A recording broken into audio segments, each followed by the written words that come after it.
Ah, Super Blackjack, at last.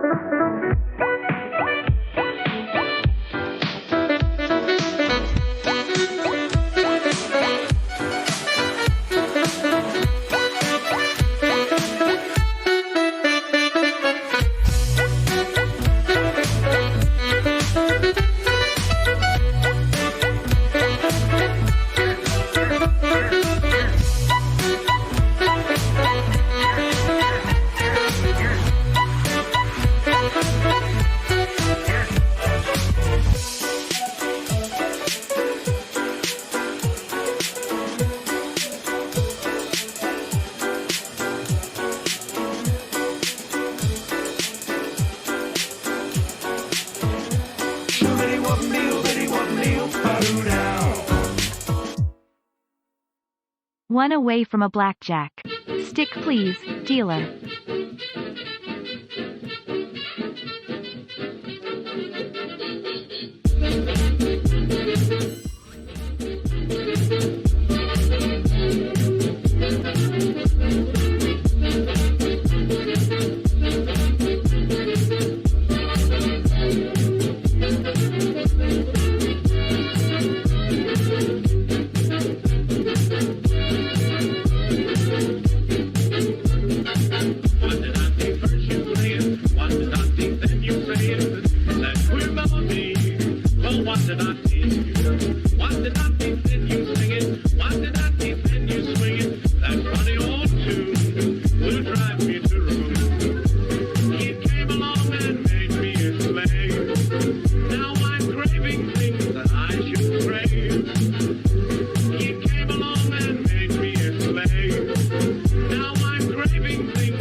Summer dreams, falling apart at the seams.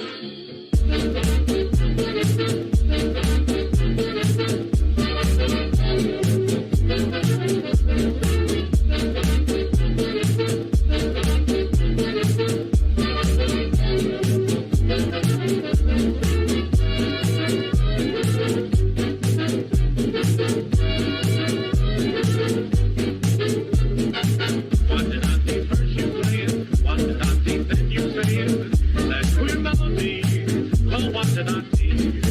What did I see? Then you swing it. What did I see? Then you swing it. That funny old tune will drive me to ruin. It came along and made me a slave. Now I'm craving things that I should crave. It came along and made me a slave. Now I'm craving things that I should crave.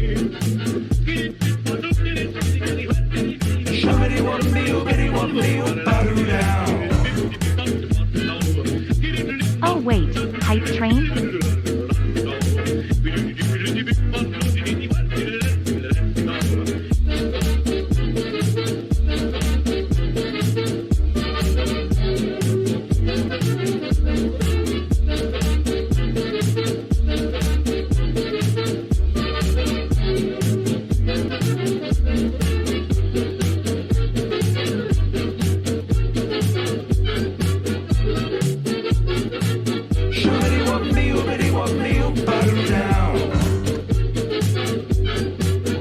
Has a pair of 7s, I'm on 14? Hit me again, dealer. Hoping for another 7. SQRL cheese.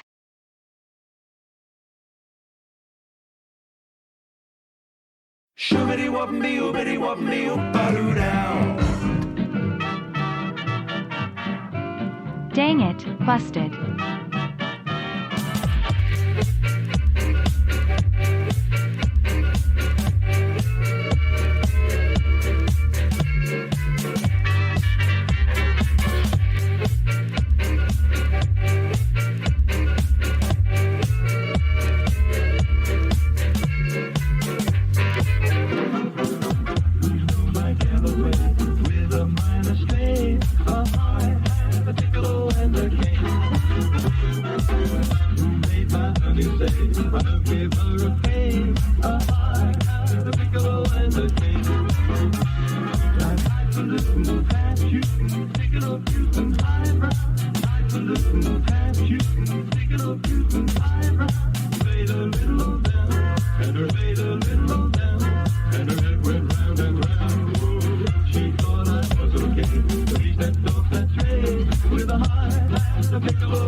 ring ring, ring ring, ding a ding, ring a ding, ding ring a ding, ring a ding, ring a ding, ring a ding, a ding a ring ring ring ring a ding.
Good evening, and welcome to Game Night on Saturday the 2nd of March. I didn't make that good anything like long enough for a game with a double O in it. I should have said, I've missed an opportunity.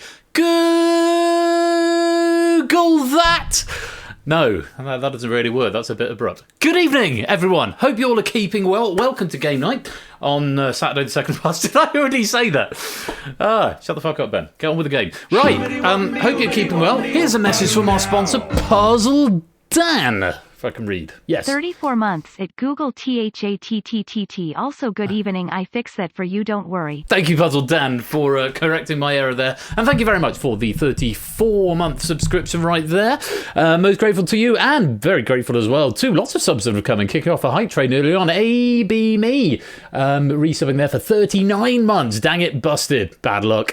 Kamikaze, thank you very much for the 14-month subscription. And here's a message from our sponsor, Hey Dev. Hello, friend. Hello, friend. thank you very much, Dev, for that 31-month subscription. Lovely to have you here. Hope you're keeping well, my dude. And thank you for the support. Lupine, thank you for that 43-month subscription there as well. Oh, wait, Hype Train? Apparently so. Tadari, thank you for those 100 bits right there. Nando, thank you for the 20-month subscription. One away from a blackjack stick, please, dealer. Quite right to do so. And Clive, thank you for the 51-month subscription. A super blackjack at last. Thank you, all of you, so much for the support. And very grateful to you for being here tonight. And here's another message from our sponsor, BC. Oh, no message, but I'm sorry. Thank you for the 12-month subscription there, BC. And a message from our sponsor, Wonder Taz. Oh, no, hang on, I missed one. Thank you to BC for that. Sorry. Thank you, Owen Dalton, for the 4-month subscription, which is where the A came from. There were two that came in together. And BC, thank you for the 12 months. And a message from our sponsor, Wonder Taz. There we go. We're back in the room. We don't have foe. We don't have foe. No. But thank you for the 100 bits all the same there, Wonder Tabs. Hope you're keeping well. Yeah, sorry, I did read the names in the wrong order. There were two subs came through together, but I'm very grateful to you, Owen Dalton. You do sponsor. You're very grateful to our sponsors. It's Google that. Google that and Risky Business. Double bill of action-packed fun games tonight. No darkness. We've had quite a dark stream last week between The Purge and The Escape Artists. And my, what a great stream it was. Hoping for a lot of fun. Oh, hope you like the new version of Plinko. It's very unlike me to pilot test a game with original questions. A couple of things that are coming up in there. I see the comments coming in. It's the horizontal bars slow the ball down too much. Maybe. I think it makes it more random, and we like random. But as I said, or may have intimated in the chat, I started that yesterday after work, so it's probably not quite done yet. But I did need to redo that game. There were too many other things wrong with the other one, so hopefully that's a bit more robust now. And you like the changes? Needs more lights? Yeah, possibly it needs more lights. Possibly. Anyway, I hope you enjoyed that, and thank you to Ramsey Fox for writing that and to Colo for proofing it, and sorry for not forewarning the pair of you that it was going to be new software, so you weren't able to test it, but hope you enjoyed what you saw. Oh, everyone is is it? No, we're not doing the +1 points again. I'm recusing myself from the +1 points on the grounds that I always do that. Oh God, several people are typing. That's never good in the Discord. Well, we are going to be playing Google That while I try and ignore the Discord for the next couple of hours or so. We use a bounce. Not very excited to watch the ball sit there. Okay, yeah, maybe. Yeah, several people. I never like it when several people are typing. But we're going to play Google That. This was done through Hackbox. It's been written. It makes it more random if the block pushes it, Topper. Anyway. I'm going to ignore that, because we want to play Google That, which has been written by Arun and proofed by Lewis. Much to like about this pack. I say that, I haven't actually seen it. Lewis proofed it, and he says it's very, very good. I looked at the last question, and I did have a hand in on that. Hey, Rushmead, welcome to the stream, my dude. How was London? I'll be as vague as I can. How did it all go? You're still alive, which is an encouraging start.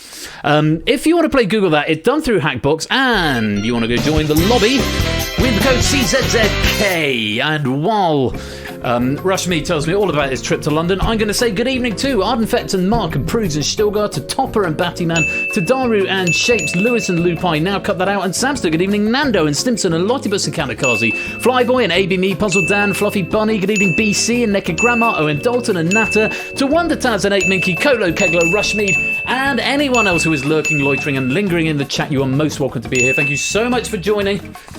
Busy and stressful, but good regardless. Yeah, I'm hoping next week goes well for me as well.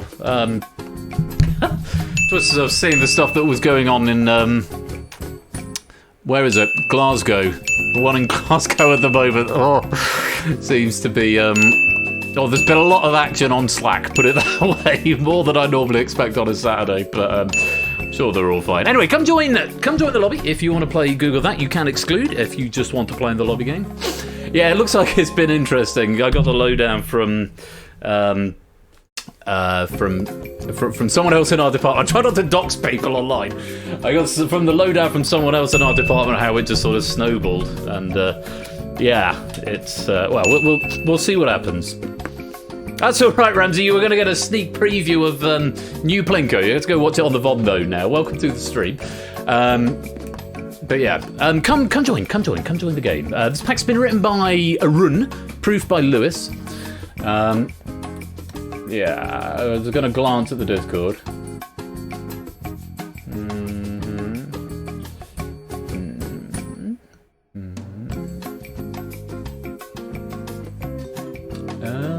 Okay.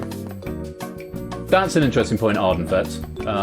The controller killing the suspense of where it's going to land, because of course you get the readout on your device. Good point. Very good point.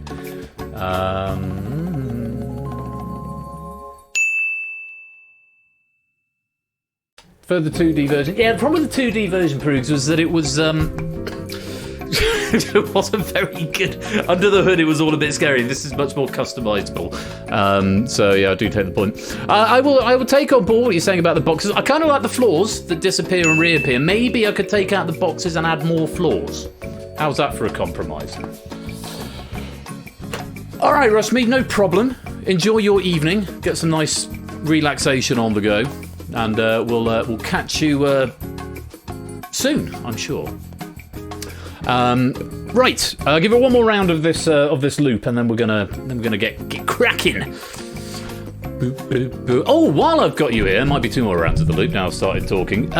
2 weeks till the big charity special, 16th of March. It's creeping up rather less gradually than I would like. It's going to be upon us before we know it. So if it's not in your diaries already, it's 2 weeks today. It's the season finale, and it's going to be an all-day charity stream from 11 a.m. right here, twitch.tv/royal_flush. Going to be a great day. We've got some amazing question packs in already, and I'm very much looking forward to seeing them all in action and raising some money for an amazing cause. So yeah, make sure you're here. How many have we got? 5, 10, 15, 20, 25, 34. Blimey. Good. It weirdly not accepting the code. Really? Are you not in Puzzle Dan? Whisper the code to me, Puzzle Dan, somewhere, and I'll authorize you this end. No idea what's going on there. Is this your Hackbox code you're trying to authorize with? It might be case sensitive, Dan. It might be case sensitive. Hello, Zeus. Welcome on in. Whisper it to me either in Discord or in Twitch Whispers Puzzle Dan, but I think it might be case sensitive, but I can authorize this end if... Oh. No, I can't. Fuck. It might be case sensitive, it's all I can say. Zeus, welcome to the stream, my dude. I just want to get Puzzle Dan. Ah, he's whispered to me. I may actually not be able to do that. Because of a weird quirk I've got here. Why is that updating there? Yeah, apparently I can't do that. Try it case sensitive, and that first one, it might be an I, it might be a 1. I can't quite tell. Try it all uppercase. I think that's an O rather than a 0. No, actually no, I think it's a 0. Try it both ways. Yeah, you've got 2 letters. This is a really janky authorization code. And yeah, try typing it into... There we go. Right, Dan's in. That's the end of the loop. Let's pick ourselves some players. Oh, but just before that, a message from our sponsor, Zeusless. Hi, I am new. What is an Infinity Stone? An Infinity Stone is a MacGuffin of great power and awesomeness. Thank you for the 37-month subscription, Zeus. Hope you're ready to play. Google that.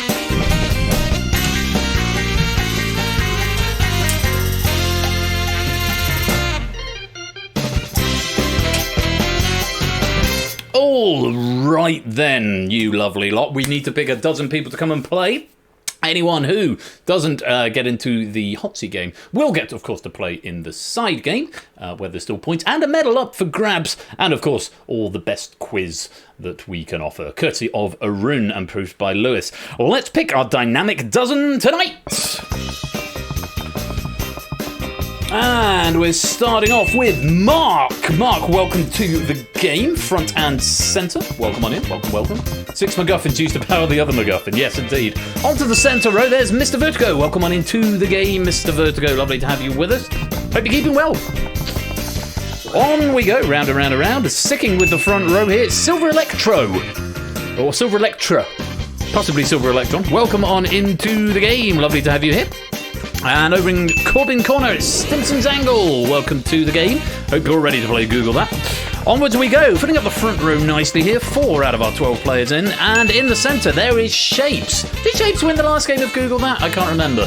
In the middle row, though, either way, next to Mr. Vertigo, welcome to the game, Shapes. Onwards, over onto the far right, there's Kamikaze. Welcome to the game. Hope you're keeping well. You are in the game, Wonder Taz. You are. I've seen your name pop up. On the middle row, there's Samster. Welcome on in, Samster. I think you wrote the last game of Google that, so it feels slightly karmic that you are into this game tonight. Welcome to the game. Gliding overall on the top row, there's Prudes. Welcome on in. Lovely to have you with us. Hope you're keeping well. 4 more places that need filling on these podia right here. Over on the left-hand side of the centre row, there's Brig B, welcome on into the game. This is the first time you played with the new software, I think, Brig, so we'll see what you make of it. Pole position goes to Clivo to start us off. Welcome on in, Clive. Hope you are well, my dude. 2 more podia to fill, both over on the right-hand side. Finishing off the front row, first of all, that's Fetz, and we've just got a single seat left over there on the back row. On the green podium, it is Grams. Welcome to the stream, welcome to the game. I hope you're ready to play Google that tonight. And oh hey, welcome to the stream. Aren't they all in pole position? Because they're all on pole positions on poles. Technically, I suppose that's true, isn't it? Very nice. Wonder Taz is telling me you're trying to join the game twice, which suggests to me that you are in and you should be getting information through, I think, he says, with confidence. I'm just going to look down my list of names, Wonder Taz, and see if I can see you elsewhere. Yeah, Wonder Taz has been validated. So you're definitely in. Hey, Dev. Hey, Dev. That's how you say that. Hey, Dev. Listwits, welcome to the game. So if you're joining now, obviously you're not going to be in the hot seat game, but you can have a go at the behind the scenes game in the lobby, which is a game just for your very own. You get the same questions and equal amounts of quiz. One thing to note on this game here, it is called Google That, because that's the passive-aggressive title that, 4 years ago. 4 years? 4 years. Well, nearly 4 years. 4 years this summer it'll be. Was when I first came up with this game. Anyway, that was a name that passive-aggressive Ben came up with because the questions are designed to be ungoogleable. So it's like, yeah, Google that. That having been said, that is not an invitation to try, and as with all the games we play here at Game Night, Googling or using other such means of trying to answer the questions is strictly prohibited, so please don't do it. Just using your own brain, but we'll have some fun all the same, and as I say, the questions are somewhat designed to be sort of ungoogleable. I haven't actually looked through this pack, and this is normally Google. That's normally a game I like to get eyes on in advance, but I'm just going to hope that everything works. I didn't get a compilation error, so we'll see what happens when we get to round 3. But Listwith Brig, welcome to the stream. Lovely to have you here. That still needs to... that would work. Google that in italics. Well, next time we get the logo up on the screen, I'll see what it looks like. For now, though, we're going to go to round number 1. When Ben Vito, Google that, you bastard, as the game title. That would have been great, but possibly not great for quasi-family friendly, ostensibly family friendly viewing right here. Anyway, on we go. Round 1 is the early bird. You need to answer the multiple choice question as quickly as possible. Fastest correct answer gets themselves 10 points. Subsequent correct answers get 2 points fewer than the previous scorer. After the 5th correct answer has been received, the remaining players score no points, whether they are right or wrong. So, get in quickly and get in right. Audience game, exactly the same rules for you, except it's 3 players to get 10, then 3 will get 8, then 3 will get 6, then 3, 2, and so on. It's normally adapted for an enormous lobby, but it does mean you're more likely to get points in the audience game. Hopefully that's all nice and clear. You've got to tap the button on your device, whether it's the button on your Hackbox device, and hopefully all will be well. 20 seconds per question. Good luck. Here is the first. Which of the following is closest to the number of train stations served by National Rail in Great Britain? The number of hours in the title of a 2010 Danny Boyle film, the year mentioned in the title of a 2003 Busted song, the number of leagues under the sea in a Jules Verne novel, or the number of reasons why in a 2017 TV series? It is the year mentioned in the title of a 2003 Busted song. To be specific, 2,593 stations. I'm not going to say the next bit, but yeah, but 2,593 stations served by National Rail in Great Britain. Incidentally, Arun has said he's going to be on a train when this question's perhaps being played. So the questions all have a distinctly choo-choo theme about them. I've said choo-choo, not him, because he's not 6. Apparently I am. Do I want to give you all of that information that's at the top? No, I'm not. I'll just tell you that there is a distinctly train-like theme. And yes, to that one, the year mentioned in the title of the 2003 Busted song, that would be the year 3000, which is very close to 2,593. 13 Reasons Why is the TV series, 20,000 Leagues Under the Sea, and 127 Hours is the Danny Boyle film. Good start. Samson was fastest for 10, Clive getting 8, Grams getting 6, Prue's getting 4, and Mark getting 2. Stimson's Angle with Shapes, Kamikaze, Brig, and Fetch all correct, but unfortunately just a little bit too slow. No points on this occasion. We move on. Question number 2. Sooty Cat, welcome to the stream. Lovely to have you here. And we go on. Question number 2. Take a look. Paddington. Which of these authors was born in the same country as Paddington Bear? Mario Vargas Llosa, Jorge Luis Borgia, Gabriel Garcia Marquez, or Federico Garcia Lorca? Bloody hell. Solid start there with the pronunciation. Wow, only the one getting it right. Just Brig picking up 10 points for Mario Vargas Llosa. Not quite sure how to pronounce that, but yeah, they're both born in Peru. Marquez was from Colombia, Lorca was from Spain, and Borgia is from Argentina. Yes, Paddington Bear born in Peru. Darkest Peru, indeed so. Mario and Kiosa? Oh, the Mario Varga Llosa. That makes sense. Well done. Let's let you reset the podiums if I get my lingo correct. Brig helped himself to 10 points there, tying it up with Samster. Oh, sorry, Samster, or Samster Factorial, we could say there. Question 3, take a look. King's Cross. Charles III is furious. He feels there should be more female heads of state. Which of these countries currently has a female head of state? Spain, Canada, Greece, New Zealand.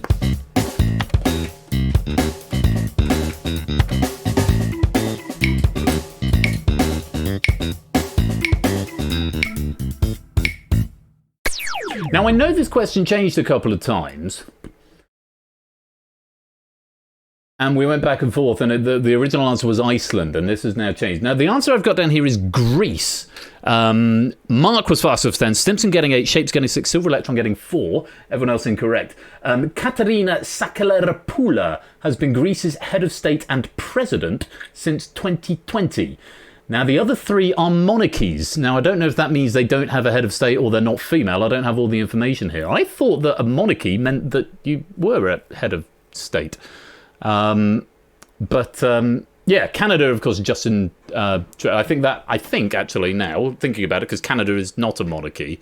The head of state is the president there, but that's Justin Trudeau. King Charles III is. Oh, okay. There's a head of state in New Zealand and Canada. Is he? Oh yeah, and Spain's got a king. I would take you at your word, and all is well. Yes, Greece has got a female president, it turns out. Let's move on and assume that all my information here is correct. Question 4. Take a look. Oh, of course, because we have a king now. Victoria. Which of these Victorias was burned furthest in time from the Victorian era? Victoria Pendleton, Victoria Beckham, Victoria Cora Mitchell, Victoria Azarenka.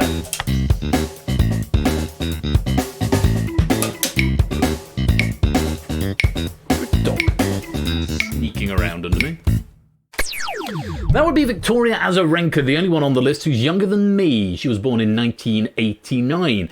Victoria Pendleton was born in 1980. Victoria Beckham in 74. Bork. And Victoria Coren Mitchell in 1972. Azarenka's a tennis player, isn't she? Mr. Vertigo, welcome to the stream. Yeah, I think Mr. Azarenka's a tennis player. Who was faster there? Shapes picking up 10. No surprise there, Shapes. And then there's the tennis in the question. Shapes is always going to do well. Clive grabbing 8, Kamikaze getting 6, and Mark picking up 4. Everyone else incorrect there. Let's light you back up. Or reset the podiums. Yeah, Victorian era ended in 1901, so you're looking for the furthest one away from there since they're all after, which would be the youngest one, Victoria Azarenka. Final question for this round. Take a look. Liverpool Street Station in London should not be confused with the Liverpool Lime Street Station in Liverpool. Which of the following football stadiums is found in the same city as Liverpool Lime Street Station and not Liverpool Street Station? Stamford Bridge, Anfield, Craven Cottage, Wembley Stadium.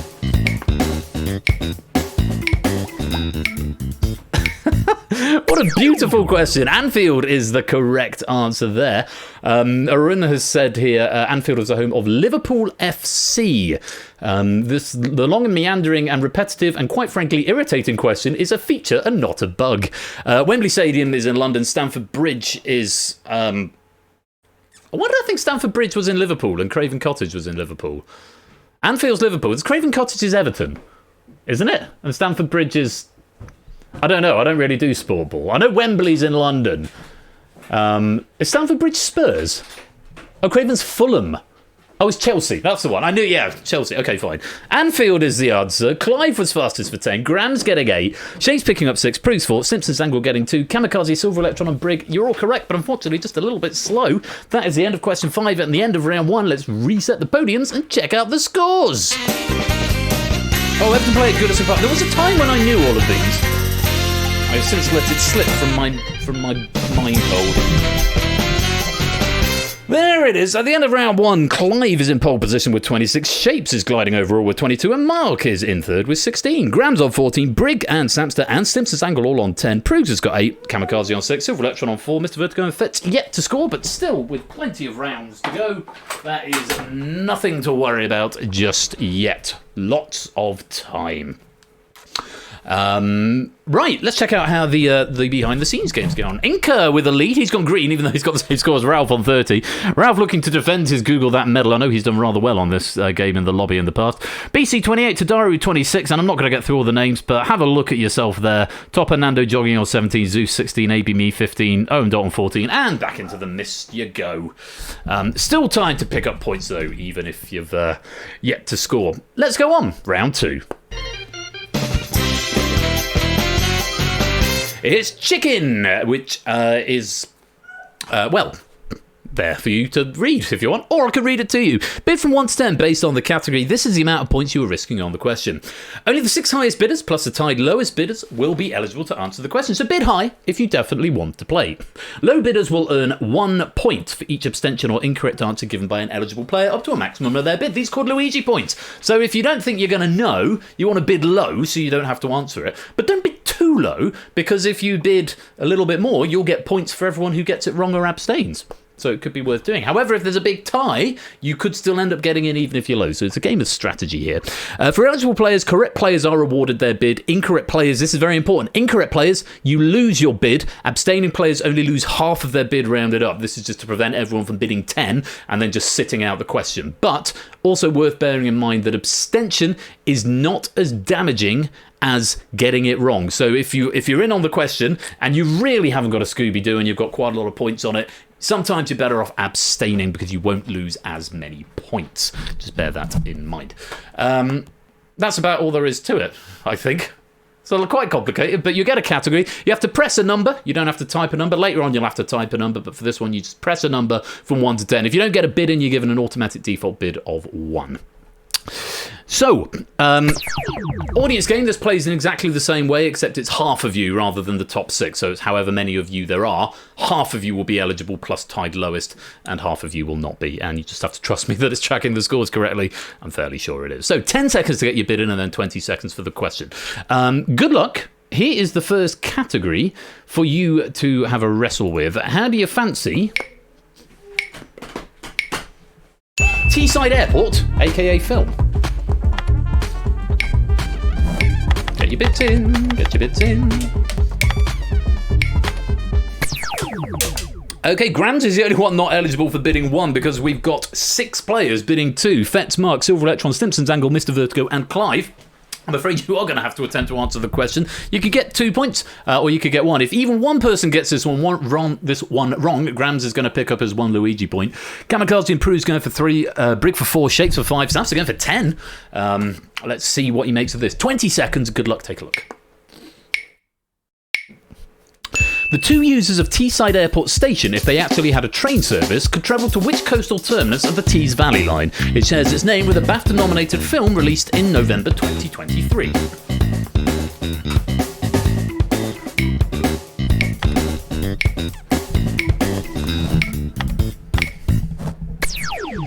Not many having a go, and Graham's comfortably picking up his 1 Luigi point there. No one getting it right. First sausage question of the night. Saltburn, or Saltburn Station is the answer. I have no extra information to furnish you with. You'll just have to take my word for it. Brig saying I'm so old. Kamikaze saying Brighton. Prue saying Middlesbrough. Unfortunately not. Brig losing 4 points. Remember, you don't lose as many points if you abstain, Brig. So on that one, you bid 4. If you just abstained, you've only lost 2. But because you've gone I'm so old, you've lost 4. Bear that in mind. Abstention is less damaging than wrong answers. All of those are wrong. Graham's getting his Luigi point. Everyone else losing some points. Sam's losing 5 of them. Let's reset the podiums as we move on to the next category, bidding from 1 to 10 on the subject of Denton, i.e. occupations.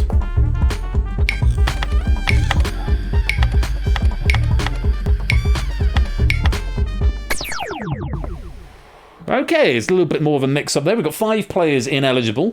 Mr. Vertigo, Stimpson and Fetz all bidding 2.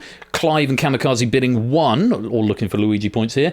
Mark, Silver Electron and Graham's going for 3 and getting in on this question. Samster, Brig and Prue's going for 6 and Shapes going for 8. Let's see what the question brings. 20 seconds, take a look. The 34 users of Denton Station could all work for Denton's, the largest company by headcount in which industry?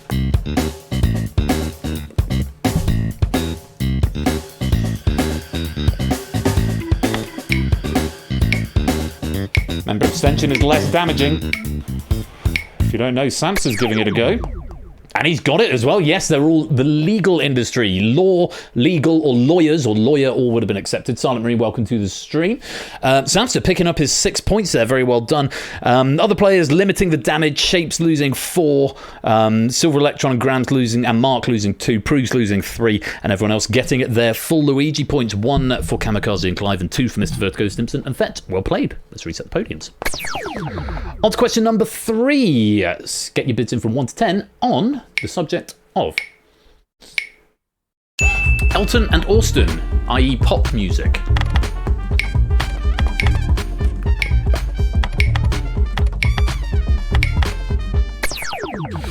And it's our first perfect split, 6 and 6 here. We've got 5 players going for 2. Grams, Mr. Vertigo, Silver Electron, Fetz and Kamikaze not getting eligible, and Clive going for 1, also ineligible. Stimpson's, Brig and Prue's going for 3. Mark for 4. Samster and Shapes going for 6 on this one. So we've got 6 and 6, 6 in, 6 out. Here is a question on pop music, Elton and Austin. The 56 users of Elton and Austin Station are huge Elton John fans, and they watched Elton perform at Glastonbury in which month of 2023? Can you hark back to the big fat quiz of Risky Business earlier in January? I'm fairly sure this was a question in that. Red herrings even. It's not Risky Business. But can you remember?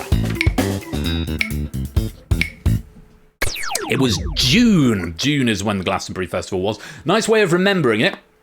If you follow UK politics, this might be a slightly weird in, but when the Brexit referendum happened, that was June 23rd, 2016, Tom Watson, who was the then deputy leader of the Labour Party, was at Glastonbury, and then all the Labour MPs started resigning. So that's how I would remember when Glastonbury is.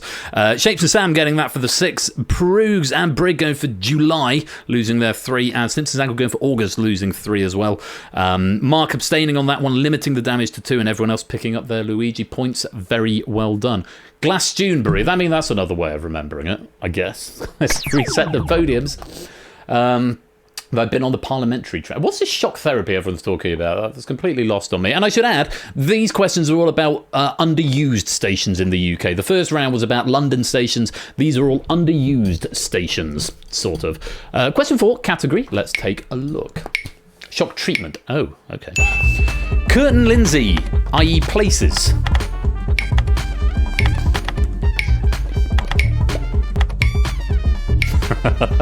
What a great question. Clive and Mark just going for the 1 here.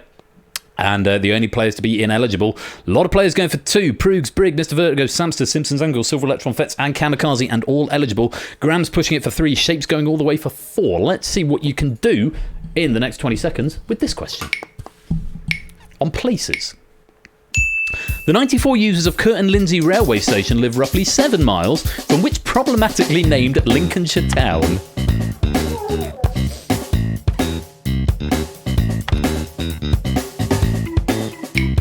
Five seconds.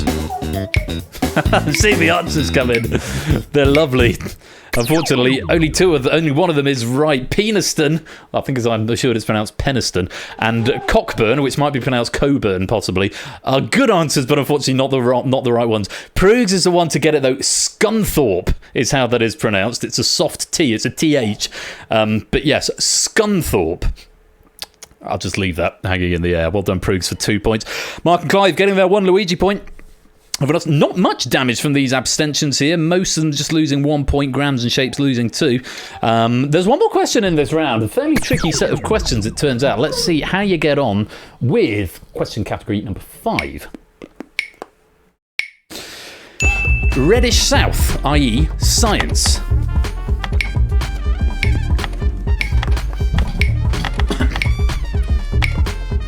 For the surprise of absolutely nobody, Samster bids 10 and gets in on this question. Prue going for 7, Silver Electron for 5, Shapes and Stimpson's Angle for 4, Mr. Vertigo for 1, and the only ineligible player, because Clive, Grams, Brig, Mark Fetz, and Kamikaze have all gone for 2. They were hoping for Luigi points, but now they're going to have to answer. Good luck to you all. Here is question 5 of round 2. The 100 users of Reddish South Station enjoy chemistry. They know that which metal found in limestone produces a reddish flame colour in a flame test.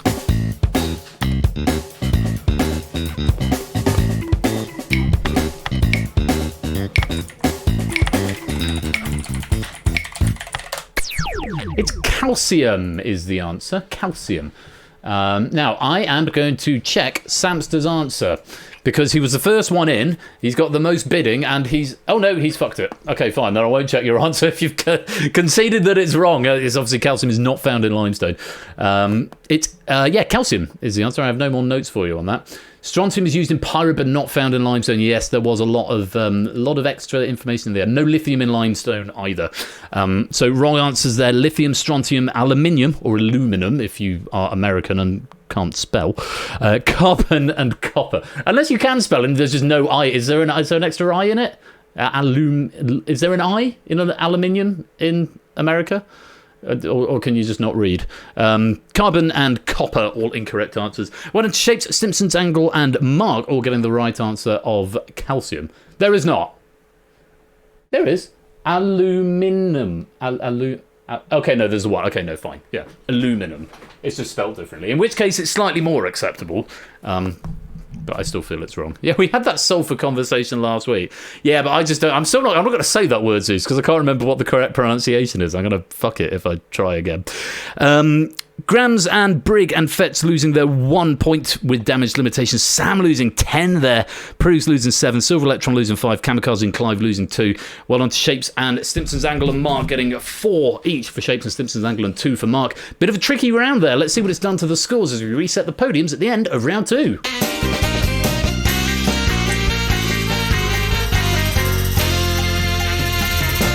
Ay, ay, ay, ay, ay. Well, it's like Clive has ended that round on exactly what he started with, if memory serves. 26 points and in pole position. Shapes gliding overall with 23. Bit of a gap opening up then down to Mark, who's on 14. Grams has got 12. Simpson's Angle on 10. Samson's got 6. Mr. Vertigo and Kamikaze both on 3. Fet's on 1.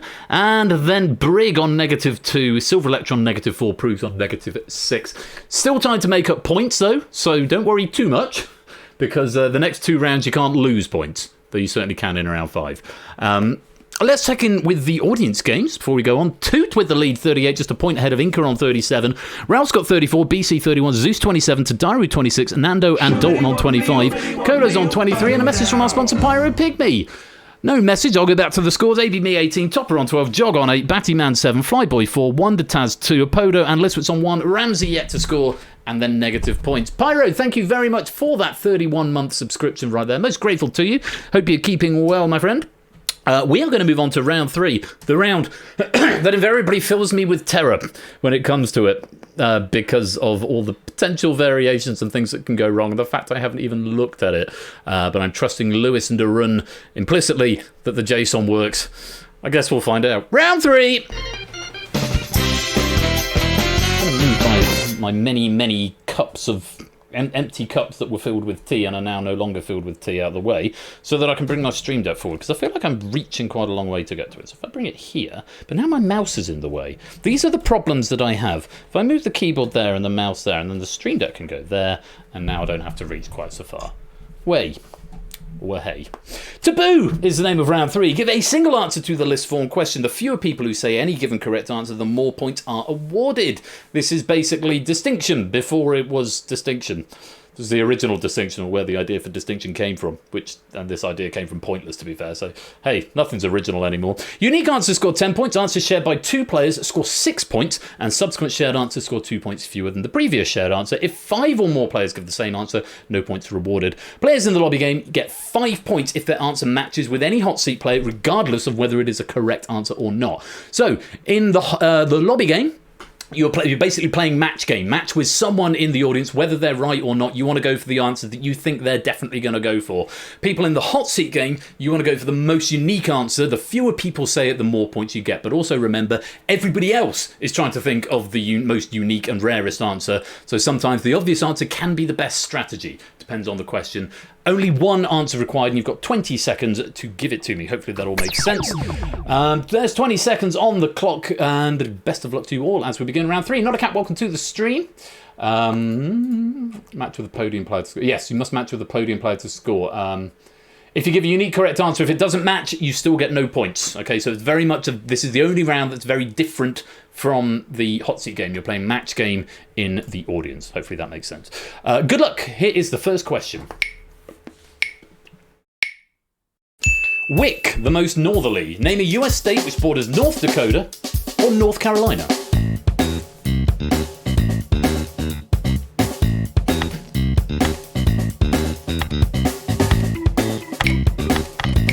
I will tell you that this is about geographic extremes, is the running theme through round 3.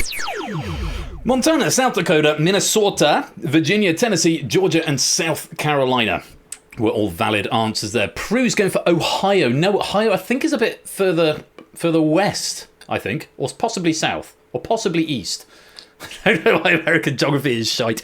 But any of those answers were correct. Let's just go through and see what people said. Because, my goodness, my gracious, my goodness, we have got 5 people going for South Carolina, which is correct. But unfortunately, because 5 of you said it, it's no points. Clive, Shapes, Brig, Silver Electron, and Mr. Vertigo, correct answer, but sadly no points on this occasion.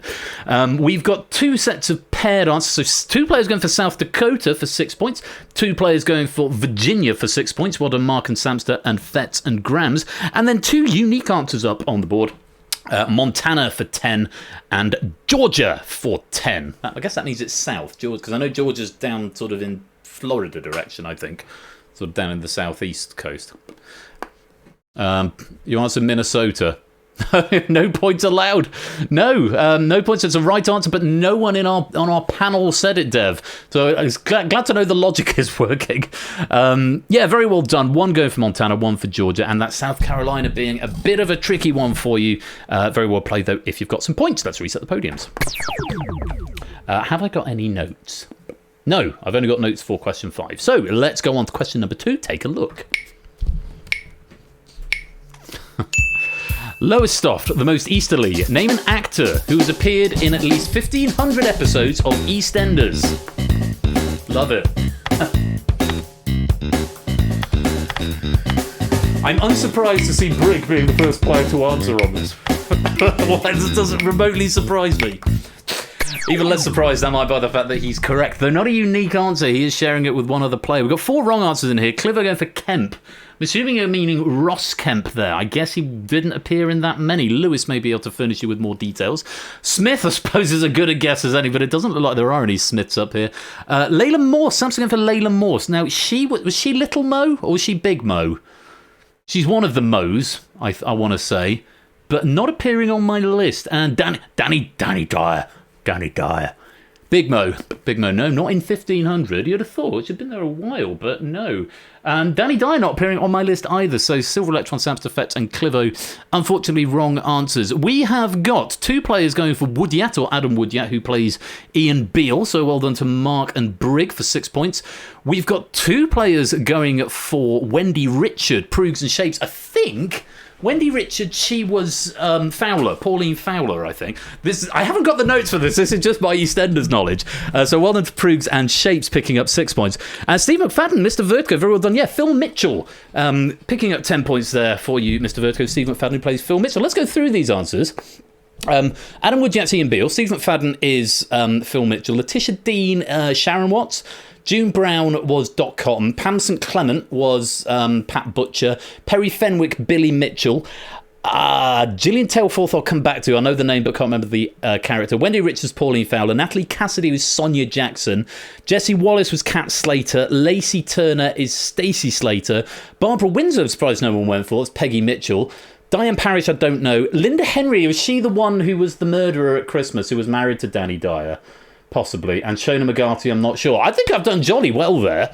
Someone fill me in on the gaps. Gillian Tailforth, Diane Parrish, Linda Henry, and Shona McGarty. Oh, Shirley Carter. Shirley Carter, of course, Linda Henry. Gillian Tailforth. Oh, Kathy, yes, because she was in it forever, and I think she came back quite recently, didn't she? Or was that... No, it's Cindy who came back quite recently. Mr. Vertigo, Furnish goes with these. Are you a fan, Mr. Vertigo? We're going to move on. Let's reset the podiums. Very well done if you got points out of that one. I don't think there's anything I needed to condone. As we move on to question number 4, take a look at this. Penzance, the most southerly. Name one of the 12 official languages of South Africa. This is question 3. I think I said it was 4. I meant 3.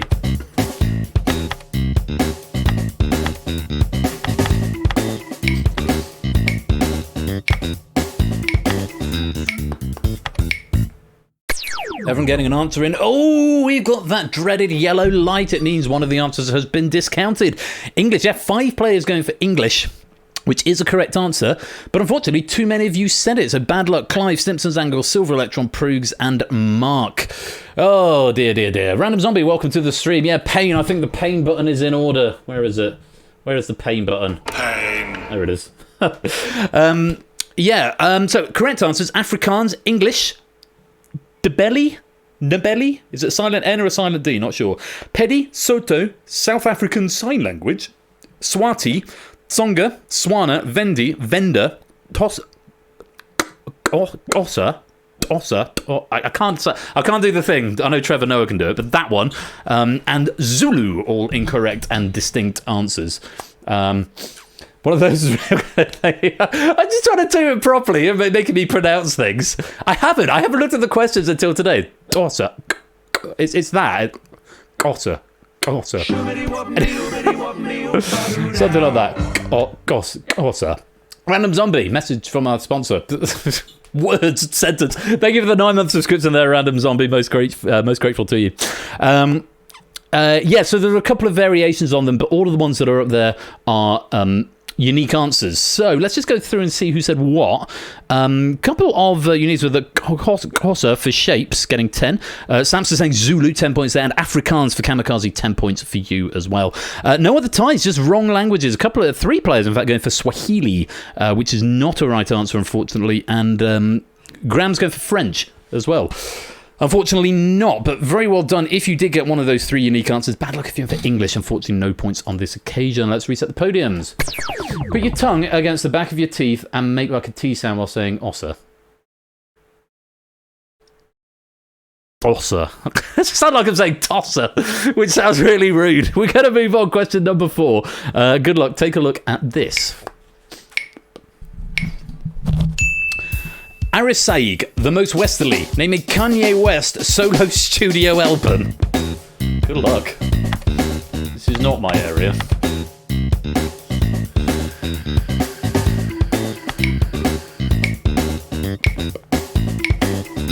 A lot of people also thinking it's not their area. Literally don't care from Fletcher. It's one of those, isn't it? Couple of correct answers. Graduation and 808 and Heartbreak from Shapes and Sounds. They're very well played. Silver Electron and Clive both going for The Life of Pablo for 6 points apiece. Very well done. Wrong answers. Literally don't care. Northwest. I think that's a child rather than an album. And Kanye. Good a guess as any Proogs. Unfortunately not. The correct answers. The College Dropout, Late Registration, Graduation, 808s and Heartbreak, My Beautiful Dark Twisted Fantasy, Jesus, The Life of Pablo, Ye, as in Kanye. So not a million miles off Proogs, but no, the album name was Ye rather than Kanye. Jesus is King and Donda. They're two separate albums. It's not Jesus is King and Donda. I haven't got an Oxford comma, so you can't quite tell. But yeah, Jesus is King, comma, and Donda. Well, only if you picked up some points there. Let's light you back up. No, that's Escape Artist. Let's reset the podiums. One more question in this round. Ye of little faith. Very good. I need to press more buttons. Some very good buttons I've got on here. Fruity, fruity, fruity. I like that one. Anyway, back we go. Oh, hang on. I've got my own page for Google That, which I'm not using. Question 5. Take a look at this. Matlock, the furthest from the sea. Name a person who, like Kate Middleton, has been married in a British royal wedding in the 21st century, but not Kate Middleton. I will tell you for nothing, Kate Middleton would be a wrong answer. She's not on the list. She's excluded by dint of the fact she's in the question. Prince Charles, also, I don't know what Prince, he was Prince Charles at the time of the wedding, I suppose. He's now King Charles. Camilla Parker Bowles, not Bowles, Camilla Parker Bowles. That's a bit different thing. Prince William, now the Prince of Wales, who was the one who got married to Kate Middleton, now the Princess of Wales. Prince Harry and Meghan Markle, Princess Eugenie, Jack Brooksbank, Princess Beatrice, and Eduardo Mapelli Mozzi. G. Isons, welcome to the stream, I do. Great to have you with us. So those are the 1, 2, 3, 4, 5 royal weddings that we have had in the 21st century. Incidentally, Matlock Station is the closest station to the point in mainland Britain furthest from the sea. And I'm trying to figure out what that's got to do with 21st century royal weddings. Furthest from the sea. Is it because Kate Middleton has disappeared and Twitter's going balmy about it? Not sure. Anyway, let's just go through. 4 players going for Meghan Markle for 2 points. Fett, Silver Electron, Mr. Vertigo, and Mark all grabbing 2 there. A few wrong answers in there. Prince Andrew married Sarah Ferguson, but that was 20th century. Technically, Proogs is correct. I'll come back to that. Shape's going for Zach Tyndall. No, unfortunately not. Zara Tyndall. I guess that was the 20th century. Zach and Zara Tyndall. Pippa Middleton. No, she didn't have a royal wedding. She's the sister of the Princess of Wales, but didn't have an official royal wedding. And the Queen. Lewis says he would be inclined to accept the Queen. I think she's the Queen consort. I don't believe she is the Queen. Well, then Prince Charles changed the rules. Let me have a look. Camilla, Queen Consort of the United Kingdom, but she is styled Queen Camilla. Is Queen of the United Kingdom. I mean, I'm just deferring to Wikipedia. I think you're right. I think I've got to go with. I think I've got to allow it. So yeah, Proogs, you're on a technicality. I don't know if that's what you meant, Proogs, but on a technicality, yeah, you have been allowed the Queen under the auspices of it being Camilla Parker Bowles. So Proogs is what I need to do. I need to press Zoom, I think. There we go, the Queen. R3 answer to condone. Condone as Camilla Parker Bowles. Tick. Which means you're now sharing it with Stimson's Angle, and unfortunately, Stimson's Angle, you're only going to get 6 points rather than 10. So, Proogs, you got 6 points more than you were expecting, but Stimson's Angle, you got 4 points fewer than I told you just a minute ago. But I wrote above. I tried. Oh, you tried to avoid Camilla. Fair enough. But yeah, you've upset Stimson's Angle. You've taken 4 points off him, but you've got 6 for yourself. So yes, Wikipedia that. Yeah, Owen Dalton, if you could not be Googling during the game, as I said at the beginning, even if the question is no longer live, if the question is dead, during the course of the game, it just keeps things clean and simple. Let me and possibly Lewis do the verification if we need it. I will do a quick Google or quick Wikipedia, or Lewis, who is in the chat as the proofer of the game, because a run is on a train, may also do some proofing. But if you are playing, or even if you're not playing, if you're just watching along, whether you're in the hot seat of the lobby game, kindly don't Google, even if the question is dead. We'd be most grateful to you. Who's proofing? I do not know her. Neither do I. That's the end of round 3. What fun we've had. Let's reset the podiums and check out the scores.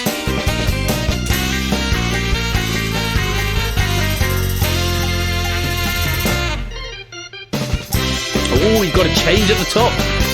Shapes bullying his way into pole position now on 49. Clivo resigned to gliding overall on 42, and Samsa is in third with 32. Mark's got 28, Simpsons Angles on 26, Kamikaze's 23, Grams has got 18, Mr. Vertigo 15, Briggs got 14, Fetz is on 9, Prugs has got 6, Silver Electron has got 4, and Riff Raccoon, welcome to the stream.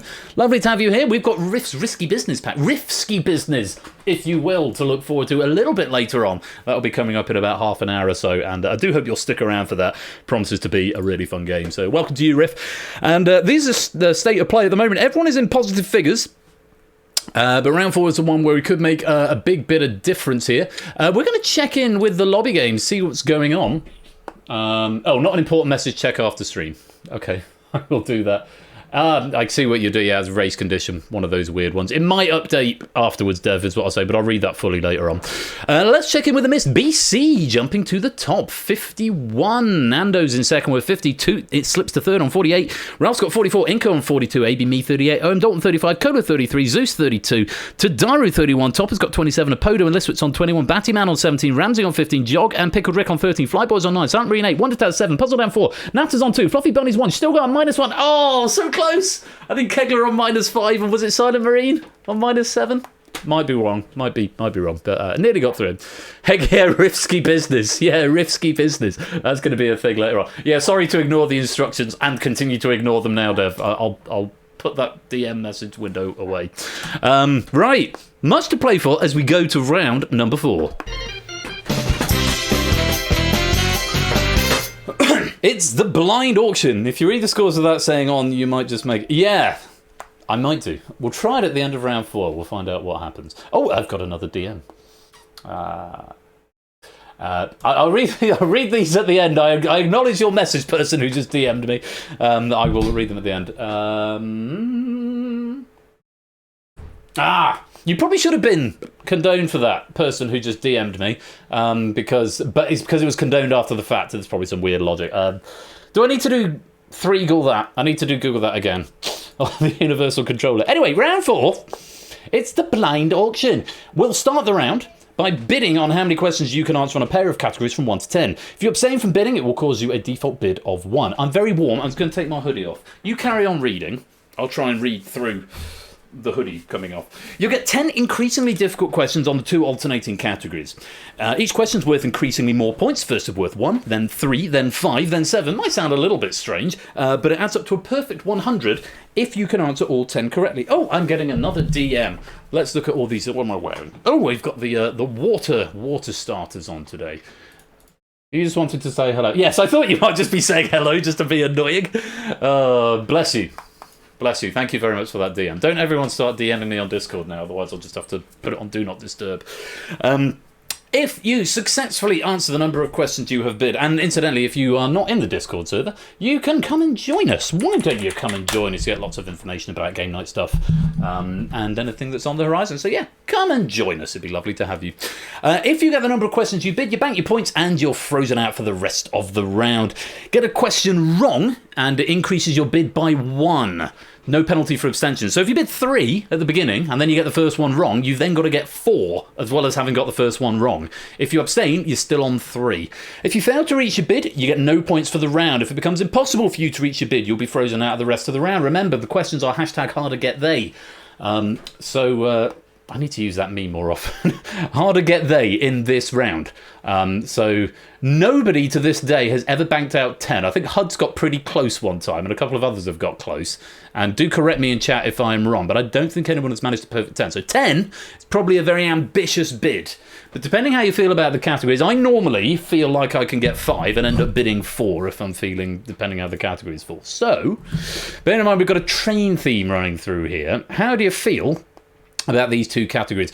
Again, you have to press from 1 to 10 how many you think you can get, and if you abstain from putting in a bid, you get 1 by default. But remember, if you bid too low, you can artificially inflate your bid after the fact, but that is a risky strategy indeed.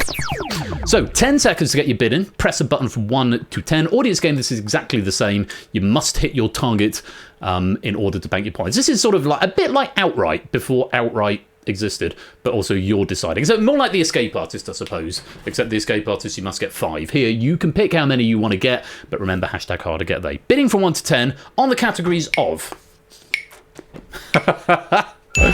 Underground and Overground. Apparently Aslef and RMT weren't a good pair of themes. No, we go Underground and Overground. Get your bids in. Quick, quick, quick, quick, quick. Kamikaze? Oh, you got a default bid of 1, but you can inflate that if you look at the questions and you think, okay, I think I want a bit more than that. Once you've hit your target, a reminder, you won't be able to answer any more questions. So don't necessarily think you have to answer every question. If you want to ignore the first couple, you get more points the further on it goes. So if you've got quite a low bid, like say a 2 or a 3, you probably don't just want to answer the first 2 questions unless you're worried you're not going to get any more beyond that. So just a couple of things to bear in mind with the strategy. So Shape's going for 5, Clive going for 4, Samson going for 6, Mark going for 5, Stimson going for 4, Kamikaze going for 1, though there wasn't a bid that came in there, so that may be inflated. Grams for 5, Mr. Vertigo for 3, Brig for 4, Fets for 3, Prugs for 5, Silver Electron for 4. The categories are Underground and Overground, starting off for 1 point. Going Underground is a 1980 song by which Paul Weller band that shares its name with a preserve? Underground, Overground, Wompling Free. Oh, what the odds of there being a question on that?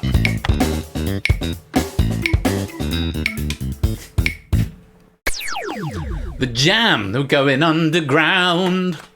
Oh, as I remember it from when I was about 15, London Underground. Oh, London Underground, they're all lazy. And then I can't say anymore in the interest of decency. Look it up.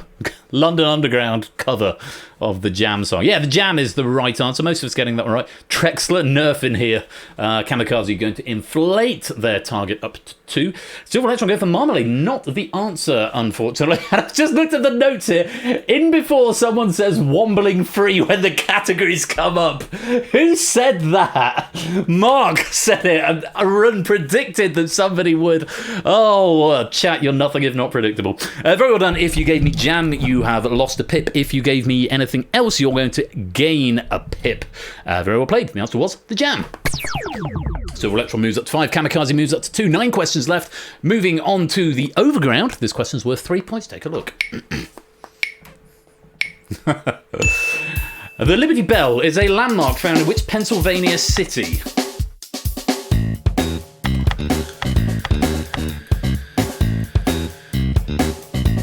I've got a bonus question coming up for you. Not to do with this game, but I'll give pennies to people. QI Klaxon intensifies. For this QI Klaxon, we are grateful. Philly! It is in Philadelphia. Everyone who attempted it getting a right answer. That's 7 players. 5 at the front sitting this one out. No, the answer is Philadelphia. All the Overground questions refer to the recently renamed lines. Just so you are aware, the recently renamed London Overground lines. And the answer to that one was Philadelphia. Bonus point, bonus opportunity for 100 pennies coming out. Well done if you gave me Philadelphia. You're going to lose a pip. Before we go on, bonus question time. Oh, I need a sound effect for bonus question time. Fruity, fruity, fruity, fruity, fruity, fruity, fruity, fruity, fruity, fruity, fruity. It's time for Ben's fruity bonus. Yeah, I don't know why I'm going to call it Ben's fruity bonus and play the fruity button. I could do the red herring stinger. I need another stream deck, I've decided. Right, bonus question off the back of that one, and these are just questions I'm coming up with in real time, and it's 100 pennies to the first person who gives me the correct answer that I see in the chat. The last question. The Liberty Bell is a landmark found in which Pennsylvania city? I haven't read the question yet, Ape. Which composer wrote the piece of music called The Liberty Bell? Oh, Lupine was there by a whisker ahead of Lewis. Yeah, John Philip Sousa was the answer. Vertex Shell, welcome to the stream. Lupine by a whisper. You do get a 100 penny bonus. Very well played. It's normally these questions are going to be classical music based, I'm sure, but it's not going to be Tchaikovsky, is it? And that concludes this fruity bonus. Fruity, fruity, fruity, fruity, fruity, fruity. And G-Ice is cashing in 100 pennies there. I'll cash these in towards the end of the game, but just a reminder, you can convert your micro pennies into full fat pennies, which might be useful. I'll say something else about the penny prize draw because it might be being delayed on account of the charity stream, but I'll say more about that in a bit. Let's go on to the next question, if I can go back to my Google that page. Question number 3, we're back to the underground for 5 points. Take a look. Sorry, Topper. Found in the Dordogne and known for containing several wall paintings, the caves of Lascaux are found in which European country?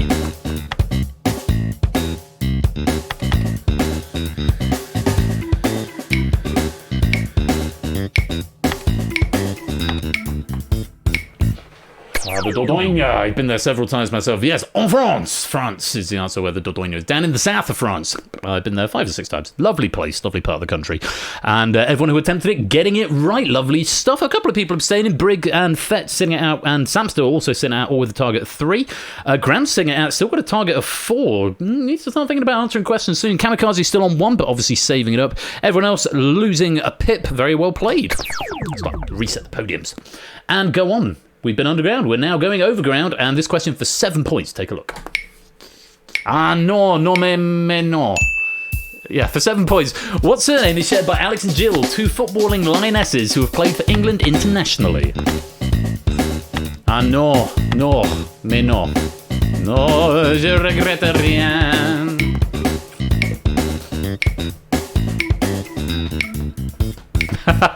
Opono, I've just seen you tapping the side.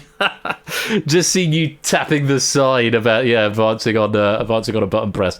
That's definitely something I can do. Scott, Jill Scott, and Alex Scott is the answer we're after there. Mark going for a pass, so obviously wanting an extra pip there, Mark. Remember, there's no penalty for abstention, so I have to assume you're wanting to inflate your score up to a target of 3. Somebody mentioned unbeatable. Yes, you did, Zeus. I think.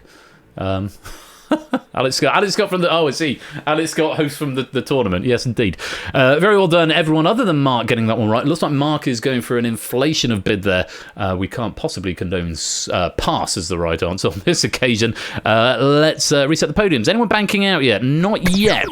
But we've got a few down to just 1. Shapes, Clive, Stimpson's Angle, Kamikaze, Mr. Vertigo. 1 more question required from the remaining 1, 2, 3, 4, 5, 6. Loads of time. But remember, you get one wrong, and it becomes twice as difficult as it currently is. Samster's currently chasing 2. Mark after 3. Graham's needing 4 from 6. You can only afford 1 more wrong answer, Grams. Then you've got to clear out the rest of the round. Likewise, Silver Electron chasing 4. Prugs and Brig chasing 2. Fet's chasing 3. Mr. Vertigo chasing 1. Let's see what you make of this question. We are going back to underground, overground, underground, overground, underground. And I think this one is 9 points. 20 seconds, take a look. Fruity bonus. Also a rarely used nickname for the Glasgow Underground Network. A Clockwork Orange is a 1971 film by which director? 9 points for this.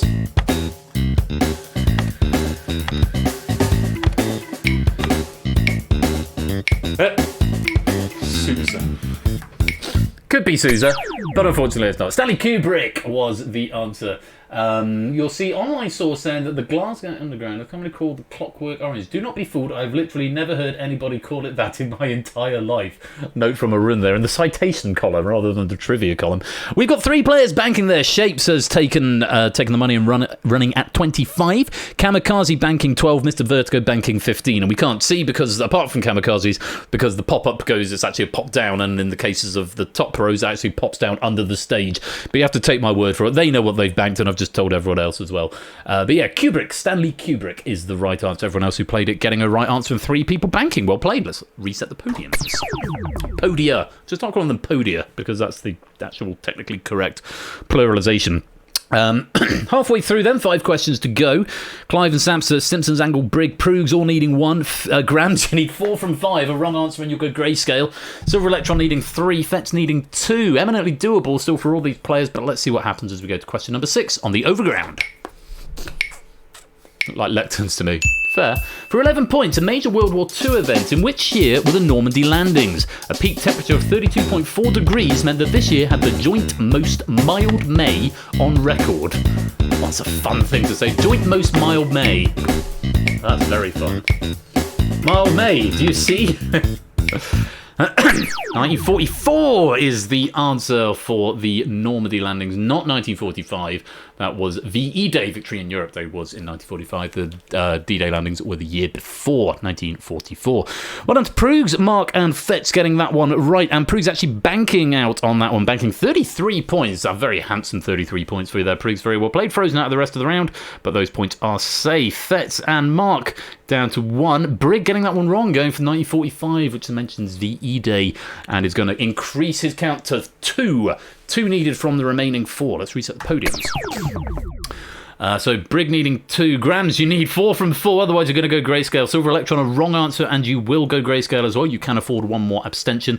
Samsa, Clive, Fetz, any of the next 4, and you're good and banking points. Brig needing 2.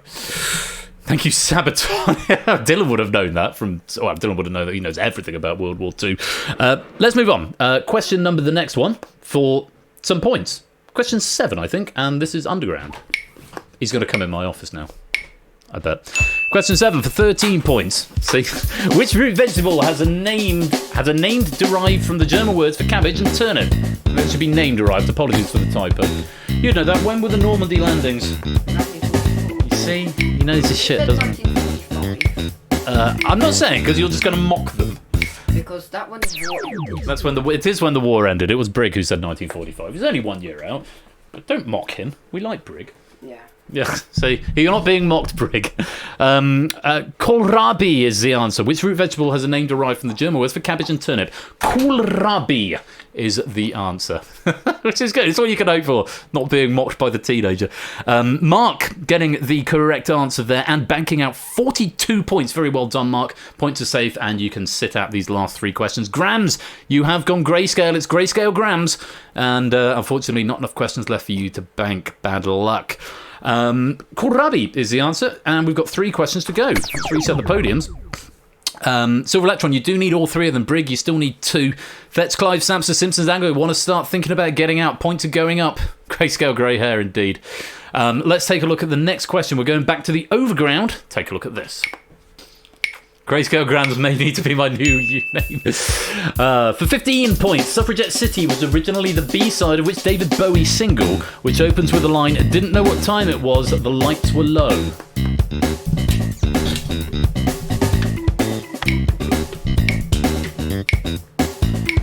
Sam's having a go. Briggs having a go. They're both correct. Sam banking out 40 points. Brig getting it right. You're down to 1. Silver Electron, I did need an answer from you. You didn't give me one. And I'm afraid you've gone grayscale. Grayscale Electron doesn't quite work. But yes, it's a starman that's waiting in the sky. Or something like that. I don't know that song as well as I should do, to be fair. Sam, very well done. You've banked your 40 points. You're up to 72. And we have got a close finish. We've got 2 players who've gone grayscale, and we've got 4 still in with 2 questions to go. 1 more underground, 1 more overground. They're worth 17 points and 19 points respectively. So Clive, Simpsons, Fetz and Brig, if you don't go for this one, you're putting all your eggs in the final basket. You cannot afford to get this one wrong. You can afford to leave it blank. 17 points on the underground. Good luck. Have a look at this. For 17 points, Notes from the Underground. It's an 1864 novel by which Russian author? No choice for that. 4 if you know your Russian literature. Oh, maybe slightly more than 4, but gram scale. He's gone gram scale. Briggs having a go. The other 3 look like they're waiting. Briggs got there after that slip earlier on. He did manage to find his remaining 2, and he's got the right answer. Fyodor Dostoevsky is the name. Name of another Russian author, well, Leo Tolstoy. Dostoevsky. And that's when I start to run out. I was going to say Anna Karenina, but that's actually that's a novel by Is that Dostoevsky? Or is that Tolstoy? One of them. Solzhenitsyn. Or some words to that general effect. Bless you, Mark. Gesundheit. Dostoevsky is the right answer. Brig, very well played. You've banked 49 points there. Got a bit scary, but worth the wait. Clive, Simpsons, Angle and Fetz. All eyes on you for this question. You must give me a correct answer or you get nothing for the round. Good luck for 19 points on the overground. Take a look. The 2020 book Windrush Child was written by which Birmingham-born poet who died in December 2023? This is a very generous 19-pointer. I have to say, this is a very generous 19-pointer. Need an answer? Stimpson's Angle? Fetz? Oh! Stimpson's Angle. It almost looked like you ran out of time. I'll type in there. Where did the 444 come from? I've got an Eevee. Yeah, it's a present. Oh, well, thank you very much. I will have to add Eevee. I don't have a Pokemon collection up there. No, they got a Pokemon collection now at Tesco's. Oh, cool. We'll have to start collecting those. I'm going to pop Eevee just up there. Eevee can be my mascot on the chair for now. Hello, Dexter. Waggling. Benjamin Zephaniah is the right answer. Clive Legend, welcome to the stream. Few is right, and you're banking out 34 points there, Clive. Very well played. I have to ask Simpson Angle, I've got to ask, where does that 444 come from? Because we're, I can see you're sort of erring towards the right answer, Benjamin Zephaniah with an X. I'm just curious how the 444 has manifested itself. I don't know if that's a phone typographical error. That was his Discord handle. Tried to ease and hit for. Oh, I see you tried to. Zephan, I can see why that would make sense. Yeah, I'm going to allow that. I'm feeling quite charitable because I think the intention is there. Had you not put the Benjamin part in it, I probably wouldn't be feeling quite so generous. But I think Silver Electron. I beg your pardon. Stimpson's Angle. I think. Zephany is my favourite, but it's what we call phonetically plausible. So I think. Apart from the fours, maybe, but go on, I'll let you have that. Banking out 34 points, taking you up to 60. And, yeah, someone went grayscale. Silver Electron, you did go grayscale on that one. And, unfortunately, don't bank out any points for the round. So just 3 going grayscale. Phonetically plausible, indeed, so... you don't have to codone. That's a very different thing. Oh, hello, Mrs. Flush, and hello, Dexter. It's all getting very interesting as we head to the final. We've got 3 players going grayscale and 9 banking out. Some big scores coming out of this round and some controversy on a Benjamin Zephan 444. But yes, Benjamin Zephaniah was the correct answer. Let's see what that does going into round number 5 as we reset the podiums at the end of round 4.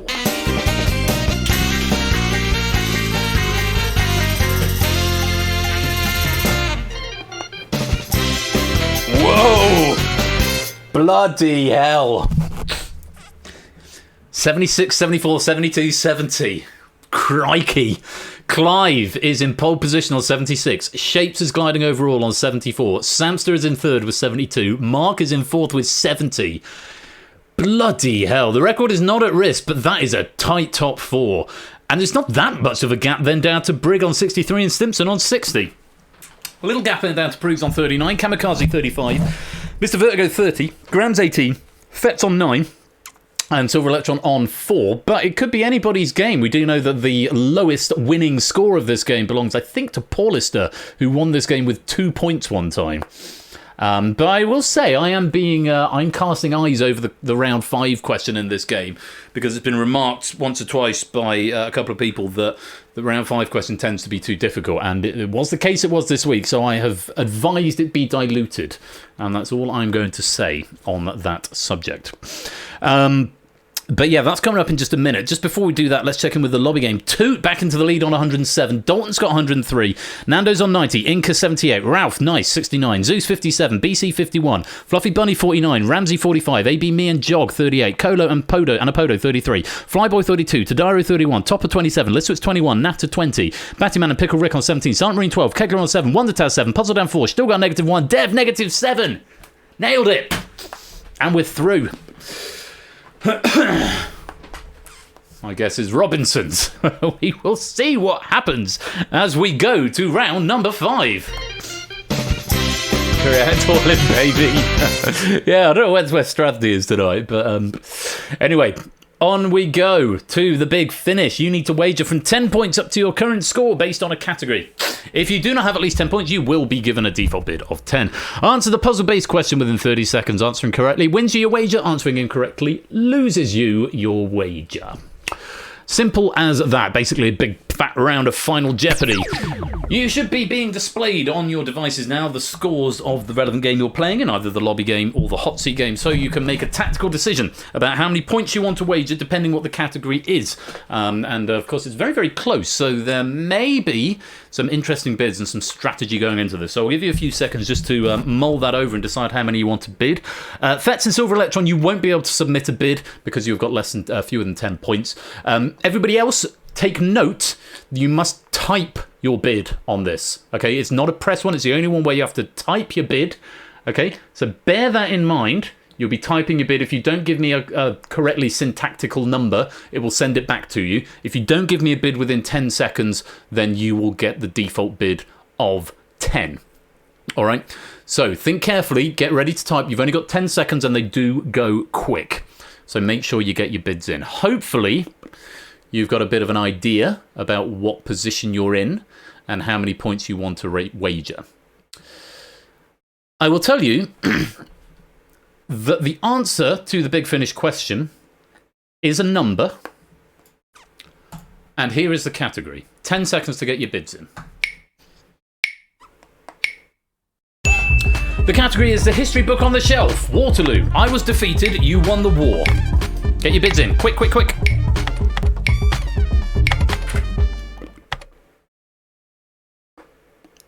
I've just stopped the clock in time. Well, not stop the clock, I put it down to 0.1 with a second to go. And just as well, because there was a late wager. So I thought I'd be generous to you. So, category is the history book on the shelf. Waterloo, I was defeated, you won the war. And the answer, as I said, is a number. Starting to think I maybe shouldn't have told you that until after you got your bids in. But there it is. Good luck. 30 seconds and no more. Here is the big finish question. Remind me, how many train stations does National Rail operate in Great Britain?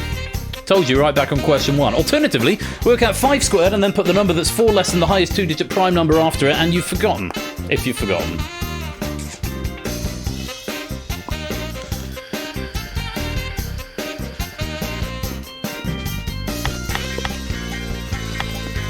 Five seconds.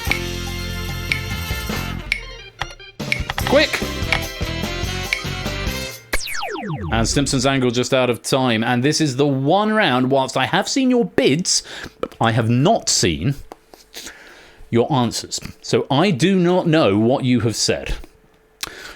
So this was a little piece of trivia I gave you at the end of question 1. All that time ago, about an hour ago now. Remind me, how many train stations does National Rail operate in Great Britain? Alternatively, work out 5 squared and then put the number that's 4 less than the highest 2-digit prime number after it if you've forgotten. The correct answer, 2,593. You should have remembered, I did tell you at the start. But alternatively, 5 squared is 25, and the highest 2-digit prime number is 97. 4 less than that would be 93. 25, 93. So, this is something I'll be interested to see. Say, with Lewis in a room, we had a very brief conversation about the difficulty of this question. That's the diluted version. Let's see how you fared. Starting with Silver Electron. Came in with 4 points. What did you say? 25.93. It's a good start. That is the right answer. And you wouldn't have been able to get a wager in. You're going to get your 10 points. Very well played. Fets, you started with 9. Again, wouldn't have been able to wager. What did you say? 25.93. It's the right answer. Taking another 10 points. So, into the players who were able to get wagers in. Starting with Grams. 118 is not the answer. Unfortunately, you're going to lose all 18 points and you plummet back down to 0, but I hope you've had a nice day. Mr. Vertigo, you started with 30. You said 122. That is not the right answer, and you are going to lose just a 10, taking you down to 20. Currently in the lead, though. Kamikaze, starting on 35. What did you say? 25.87. Oh, very close. I thought 91 was the highest 2-digit prime number. Unfortunately, not the answer, and you're going to lose 15 points, taking you down to 20 in a joint first with Mr. Vertigo. Prug started with 39. What did you say? 2563. It's not. I can't call that phonetically plausible because the 6 and the 9. I mean, they are upside down. I mean, did you typo that? You'd be very honest, wouldn't you, Prugs? I don't think I can allow it though. All the same. No, it's wrong. That's very gracious of you to say, and you're going to lose 32 points, dropping you back down to 7. Stimson's Angle, currently on 60, didn't give an answer and is going to lose just the 10 points down to 50. It does give you the lead at the moment, Stimson's Angle. Let's move on. Brig started with 63. What did you say? 25.93 is the right answer. How many points are you going to win? 24, taking you up to 87. Quite a comfortable first place at the moment. We move on to Mark, started with 70. 25.93 is the correct answer. How many did you wager?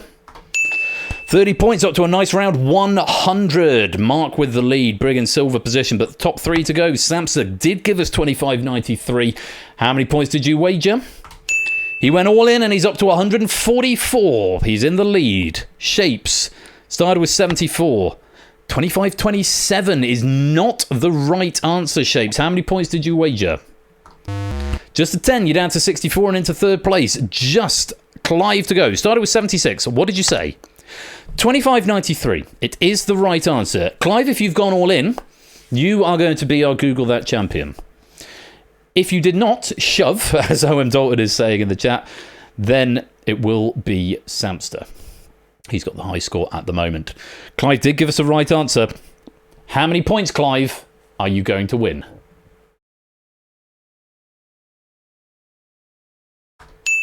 Just the 10, which means you finish on 86, and that is the end of the game.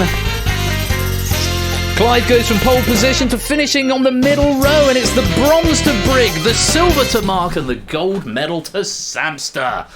Good game, well played. Oh, what larks. How many got that last question right? Was it about 7 or 8?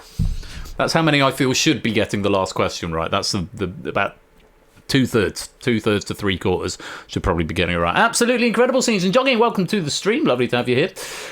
Oh, biblical scenes, epic biblical scenes. Yes, very much so. Samster's going to take the gold home. Mark takes the silver, and Brig taking the bronze just by a single point, inches ahead of Clive to take home that bronze medal. And you should be being told on your Hackbox devices now the readout of your pennies as well, which I believe is points times 10. Points times 5? Oh no, it's just points. Points times nothing. Points times 1. The original final question was basically the same substance. What is that number that we gave you at the start of the game? But the clues were more complicated. There were 4 clues to give you 4 different numbers. So it was it was the same answer, same direction. It was just much harder. Yeah, it was 1 clue per digit, and there was at least 1, if not 2, of those clues that were trivia.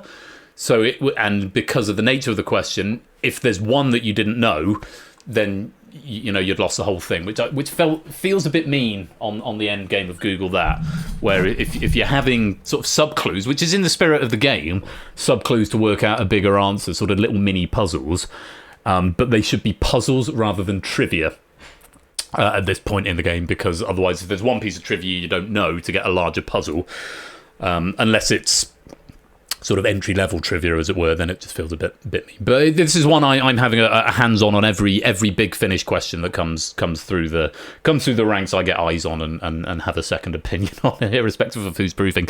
We just got to reveal who's going to win the lobby medal. Let's have a look. Our winner in the lobby is OM Dalton with 118. Very well played. BC picking up, there's no medals for the other places, but 102, and Inca getting 100. Yeah, there you go. Those are your if you got 1 or more points, then you will get some pennies. Yes, OM Dalton, very well played. 118, got your number, 118. Lovely stuff indeed. And that is the end of Google That. What fun it's been. Can I extend a massive word of thanks to Arun on a train?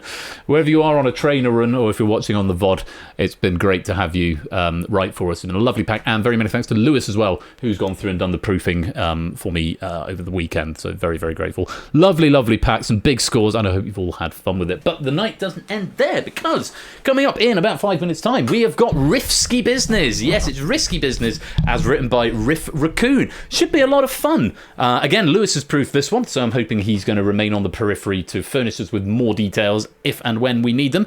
But it's going to be a lot of fun. If you're not subscribed, I will be playing some adverts, so you'll see some adverts, which will be sad. But I won't start the next game without you, which is less sad. So yay. If you are subscribed, you just get some kick-ass electro swing, which would be great fun. So yes, do stick around, but if you need to go top up your glass or stretch your legs or go grab some food real quick, you've got about 5 to 6 minutes before the next game starts. So much fun to look forward to. Thank you again to Arun and Lewis, and congratulations to Samster in the hot seat and OM Dalton in the lobby game. It's been lovely having you along. I'll see you in a few minutes for Risky Business, but you have been playing Google That. I will see you shortly.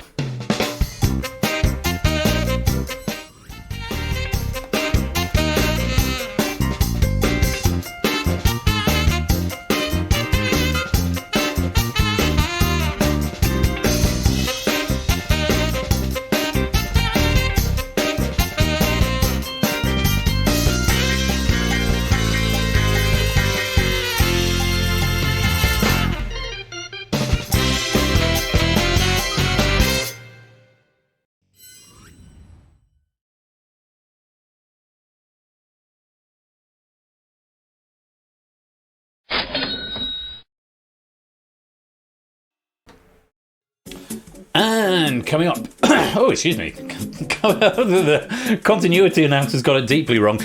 Coming up in, Google 444. Go and do that now during the break. Coming up in a few minutes' time, Risky Business, as written by Riff Raccoon. Should be a lot of fun. Innes, Pyro Pygmy, welcome to the stream. Lovely to have you here.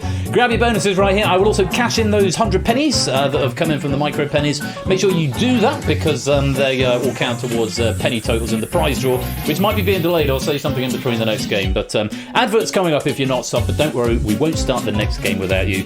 If you are subbed, enjoy the electro swing, and we'll see you very shortly. Don't touch that dial. We'll be right back.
What she want? What she want? What she want? What she want? What she want? What she want? What she want? What she want? What she want? What she want? What she want? What she want? What she want? What she want? Shoo-bitty-wop-me-oo-bitty-wop-me-oo-ba-doo-dow. Because I can. Welcome to Rifsky Business. And go to the app if you want to play. Yes, this is Rifsky Business as written by Riff. I only did it on the titles. I haven't updated the credits. I might do before the end of the game. Who knows? But yeah, it seemed an opportune moment. I know I should probably change the lobby text there as well, shouldn't I? How do we do that? Lobby manager. Welcome. Animator. Better box. Oh yeah, I sort of did away with my better UI set. Hang on, let me fix this. Oh crap, no, that's the font. Let's not change that one. There we go. This is fine. Rifsky Business. I'm not going to update all of them. If it comes up again, then I probably won't. Yes, come join the game. This pack, as you may have surmised, has been written by Riff Raccoon. And promises to be a lot of fun. I've been told on the grapevine by Lewis it's a little puzzly. So there might be some puzzles up for grabs in this. I don't know, again, I haven't seen it myself. So come and join the fun if you want to come join the game if you want to join the fun, I suppose. I sound like Pat Sharp now. Let's rerun the fun! Oh, that's a joke for anyone my age and slightly older. If you haven't seen it, can you play 2, Ben? I have got it open over here and I've seen a couple. I would do, because I love Rifsky Business, but I've seen more... Yes, indeed, Funhouse Batman. I've seen more than I would feel comfortable playing, so I'll sit this one out tonight. What's on the docket next week? What's on? It's a sort of pseudo-finale, Crossfire, Distinction and Danger Zone. The non-zero chance I'm going to play Danger Zone. Because that's big fun. Distinction is still fairly early on in the software that I will want to comb through the pack to make sure. Oh, can I play this Danger Zone because I've got to run it through a converter? Don't know. Might be playing something next week. We'll see. But if you post, it'll bring you good luck in this pack. Is that so, Riff? Is that so? Well, come join. Yeah, 2 weeks' time is charity stream. I said I was going to say something. The end of season prize draw. I haven't yet decided what I'm doing with it, because what I'm not doing with it is putting it on the charity stream, because there's going to be too much going on that day, and it's a sort of in-house thing, and we're likely to have sort of guests with us, outside visitors, people who aren't necessarily regular on this channel. So I'm probably not going to do the prize draw on that day, plus I've got so many other things to think about. Incidentally, that guy who's joined the lobby, you should have a little code on your device now, which you need to type into the chat in order to get a little strap in the game. So if you want to do that, then you'll be able to come join. It's been quite a short season, and I'm also aware that with the charity stream on approach, there's going to be a lot of giveaways there anyway. So what I'm inclined to do, on the grounds that there's going to be a lot of giveaways in 2 weeks' time, and the fact it's been a short season, I'm inclined to roll this draw to the following season. It's either that or I'll do it next week. And then reset pennies, and then the charity stream will be a penniless event, effectively. But I think what I'd rather do is roll it, because the charity stream is going to be a big opportunity to get lots of pennies. What I might do is do it at the season 14 opener. So yeah, I've got a few ideas, but if you've got any thoughts, hit me up in discussion or suggestions in the Discord. Yeah. Tell me all. But yes, it's probably not going to happen on where it typically would on the season finale, so bear that in mind. That guy, I've seen someone join the lobby. I don't know who it is. I'll see what their written name is. But they haven't verified yet, which means they won't get any information. You'll probably have a message on your screen saying you need to verify the account by typing something into Twitch chat. So if you're able to do that, then you'll get a strap, and then we'll be able to begin the game. Because I would like to begin the game very soon, if we can, because it is already 10 o'clock. I'll give you 30 seconds to do that. person who joined late, otherwise you won't get a verified account.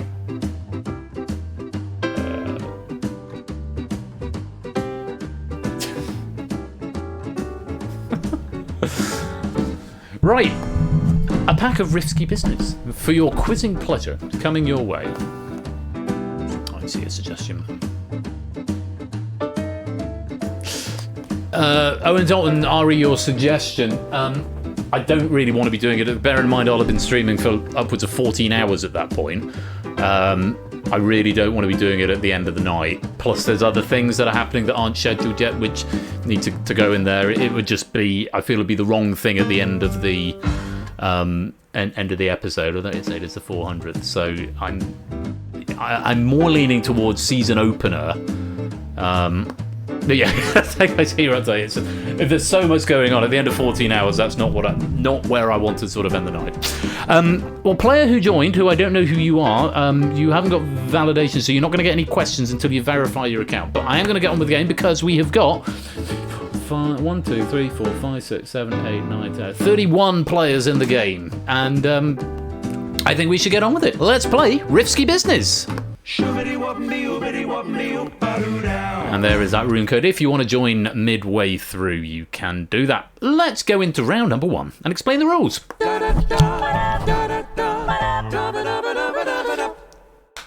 Round 1. Sorry, I'll do some percussion at the end of that. Round 1 is favourable odds. Select one of the correct answers from the 5 presented options within 15 seconds. Each question, the number of risk points available increases, whilst the number of correct answers decreases. An incorrect answer at any time will reduce your risk points to 0. However, abstention will preserve your currently accrued risk. To play question 4, you must choose to risk based on the answers alone. This question's worth double your risk points, but only one of the answers will be correct. If you choose to risk, abstention will be treated as an incorrect answer. So the 4th question of the set, if you choose to risk it, you can't abstain. All the others, abstention is a perfectly valid strategy, unless you've got no points, in which case, what are you playing at? If you've got nothing accrued in your risk pot, you might as well have a punt. 3 sets, 4 questions in this round. And remember, you only need to give me one answer. And a message from our sponsor, Wheel H. Heaps. Apologies. Oven timer just went off. That's fine, Shapes. No worries. Thank you for the 38-month subscription. You're just in time. You go get that. If you're on your phone, you can take it with you. If you're not on your phone, then well, you can't. WRS, does that make it treble or nothing? No, it means double or nothing, I guess. Or double what your risk is. Time for 38 months. Yeah, that's a very well done stake at that point. Them's the rules. Fingers on devices, whatever you're using, and good luck. Here is your first question, and your options are Nottinghamshire, Warwickshire, Southamptonshire, Lancashire, Yorkshire. Cricket County Championship winners since 2000. 4 of those are correct answers. Everybody needs to give me something. Just give me something. Nothing to lose on this question, so just press a button. And you've all complied. Very nice. 3 of you going wrong. A Podo Flyboy and Tadaru giving me Southamptonshire, which unfortunately is not actually a thing. Southampton is in the county of Hampshire, I want to say. All of the others are indeed county cricket champions since the year 2000, so very well done. Most players picking up 2 points there. Yeah, Southamptonshire is not a thing, I believe. I think it's Hampshire. I want to say Hampshire. Might be wrong. It's just up the road from me. Someone else will be able to tell us in a minute. Oh, it's cricket, to be fair. That's true. Well done, if you got some points. On we go. Question number 2. 5 options, 3 are correct, and 3 points if you can find one. Remember, if you've got points and you don't know, you don't have to play, because it gets harder to find those right answers with just a guess. On we go, and options are year 2000 was the thing. Jamie Mead, Eleanor Ostrom, Roberta Mundell, Esther Dufflo, Claudia Goldin. Female Nobel laureates in economics. A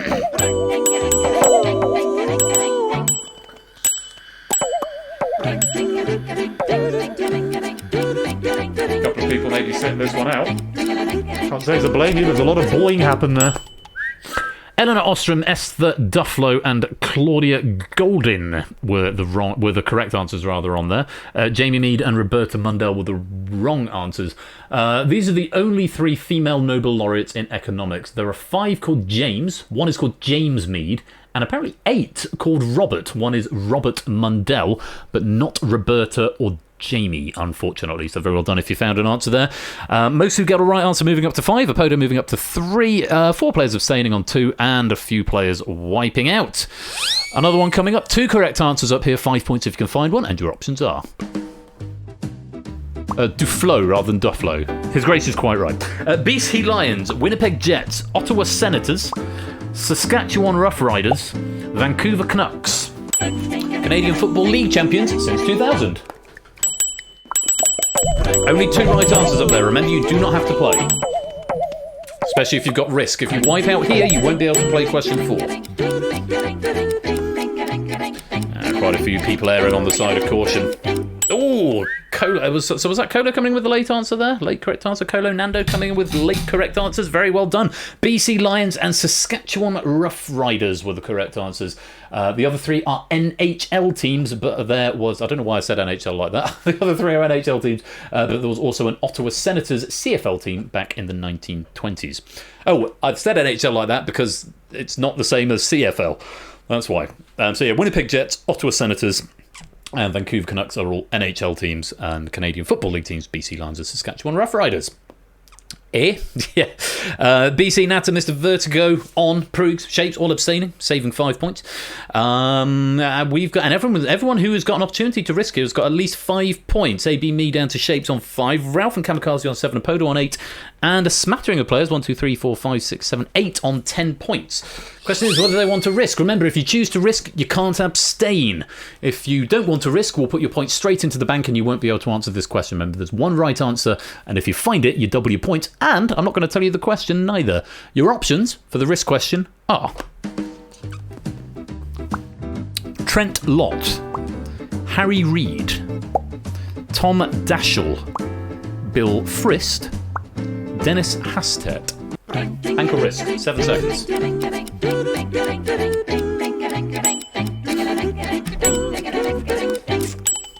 Just Kamikaze and Mark having a go at this one. Everybody else is putting their points straight into the bank, and in they go. There's still an error with the colours on this. So, Kamikaze and Mark, opportunity to double your points here. Best of luck to you. Here is that question. Not a US Senate Majority Leader since 2000.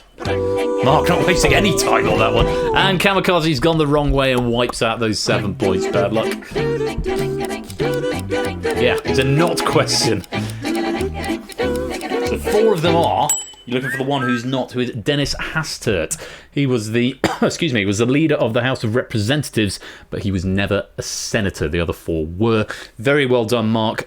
Taking a correct answer, doubling your 5 up to a 10. Let's pop it into the bank. So, nobody with a clear lead at the moment. We've got 1, 2, 3, 4, 5, 6, 7, 8, 9 players on 10 points. Apodo on 8, Ralph on 7, a good chunk on 5, and a smattering yet to score. We're going to do it all over again. 5 options coming up. 4 of them are correct. 2 points if you can find one. No risks, so I'm expecting an answer from everybody, and your options are Rasputin, rah-rah. Klimt, artist. Tchaikovsky, composer. Victoria, Queen. McKinley, President. Alive during the 20th century. Not only am I expecting everyone to answer here, I was about to say I'm expecting a sea of green, but Apodo, Natter and Fetz, unfortunately, it's never Tchaikovsky. No, it's never Tchaikovsky. Literally anything else. Rah-rah, Rasputin. He died in 1916. Victoria and McKinley died in 1901. Klimt in 1918. Tchaikovsky died in 1893. Well, it's not a meme. It's not just a meme. It's also a valid question. He was dead He did die in 1893, and all of the others were in the 20th century. But it's not really a meme. It's just an easy question if you know it, and it's a fairly okay question even if you don't. But there we go. Very well done if you got some points there. On we go. Next question. 5 options, 3 correct answers. 3 points if you can find one. And they are. Tchaikovsky, Spider-Man, Rocket Raccoon, Captain America, Star-Lord. Their first name is a form of Peter.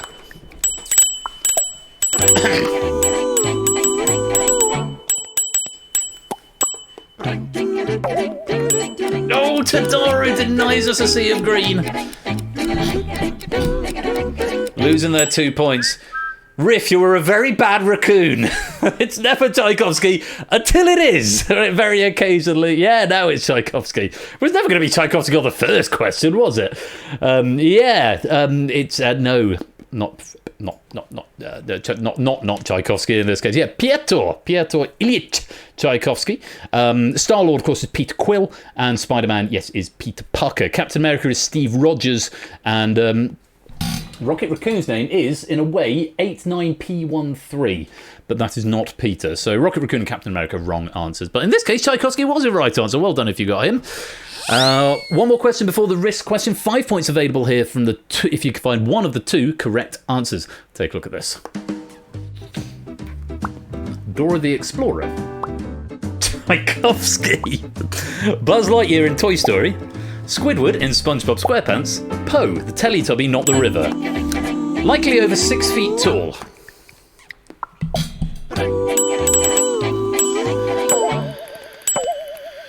Maybe you don't have to play. You don't have to play.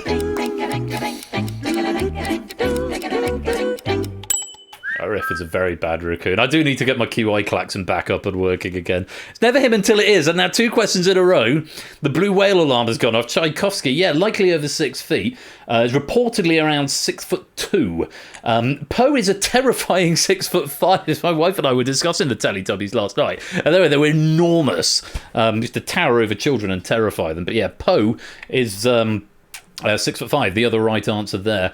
Dora the Explorer is 5'2", which is weirdly big when you think about it, because she's only like 6, isn't she? I think. Or is she older than that? I don't know, I've never seen it. I thought she was a child, but I might be wrong. Squidward is only 10 inches, as most of the SpongeBob cast are realistic sizes. And Buzz Lightyear is a toy, and therefore under a foot tall. Chrono Blazer, welcome to the stream. Lovely to have you with us. But yeah, so for 2 questions in a row, it's been Tchaikovsky. It finally has. If you have got some risk, which is over half of us, you get to choose if you want to play this next question. But remember, if you choose to risk, abstention will be treated as wrong, and there's only 1 correct answer worth double points. A lot of players on 10 points. Let's see who wants to take the risk with these options. Stravinsky, Tchaikovsky, Prokofiev, Mussorgsky, Shostakovich, bank or risk?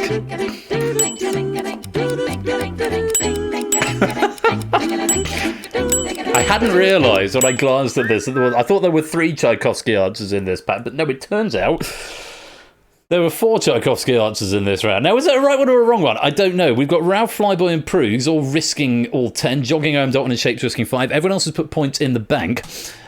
Let's see what you make of this. Good luck. Abstention will be treated as wrong. Take a look. A member of the mighty handful. Oh, and Dalton, you got wrong very quickly there.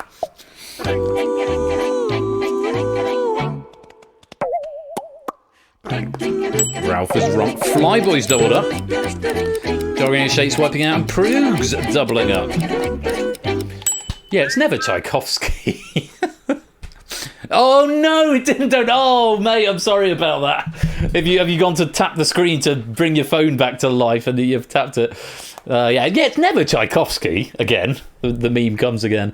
Mussorgsky is the right answer, and Riff has just noted here it's never Tchaikovsky. The 5 composers. Actually, I made reference to this last week, I think, when there may have been a "It's never Tchaikovsky" question moment there, and made reference to the mighty handful, the big 5, who are comprise Stravinsky.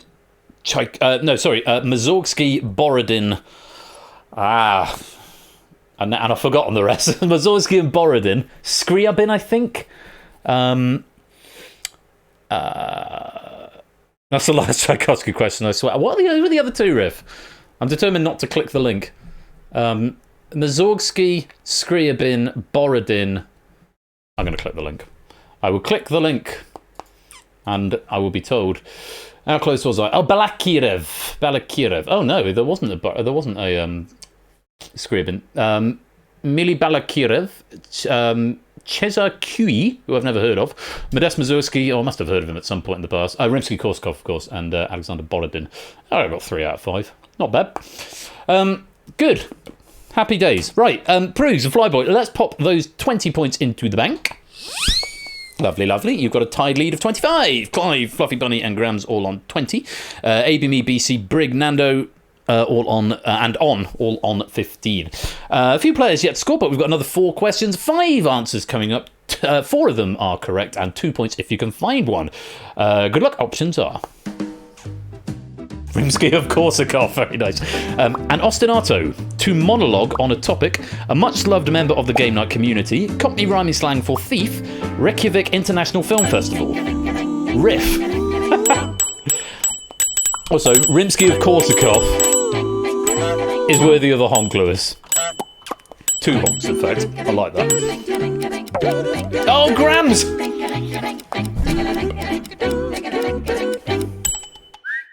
Cockney rhyming slang for thief is the wrong answer there. Cockney rhyming slang is a tea leaf, who is a raccoon riff nose, obviously, but unfortunately not riff. Riff would be an ostinato. It's sort of a repeating pattern in music. You call it a riff. To monologue on a topic is when you riff on a subject. A much loved member of the game night community is, of course, our very own Riff Raccoon. And apparently the Reykjavik International Film Festival looks like that is an acronym, not an initialism, an acronym, riff. So very well done. If you've got some points, everyone but Graham's picking up some points there. Very well played. Let's go on. 5 options, 3 correct and 3 points if you can find one. Let's take a look. Options are Varm, Varför, Beth, Koi, Hukum,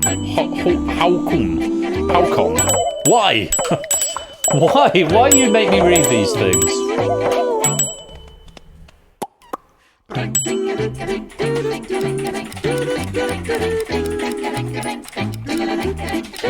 Not everyone playing. Oh no, Puzzle Dan is sitting this one out, but everyone else is going to give it a go. Maybe you don't have to play.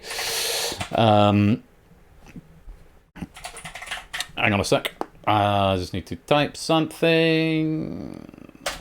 There we go. I'm in the right window here, so that's very important. Yeah, why? So these are all words for why in different languages. Varum is German. Varför, or varför, is Swedish.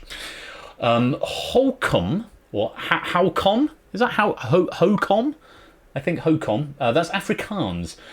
Quoi, Q-U-O-I, is what, but in French. And Beth is what in Welsh, apparently. Oh, the time I spent in Welsh, I think I'd have picked that up, but probably not pronounced Beth. Yeah, there you go. Very well done. Most players having a go. Just Puzzle Dan sitting that one out. Remember, you don't have to play. I know the odds are in your favour when 3 of them are right, but you don't have to play if you want to preserve your risk. One more question before that all-important risk question. 2 correct answers out of 5 here, and 5 points if you can find one. Remember, you must have points in order to risk on the 4th question. Good luck. Options are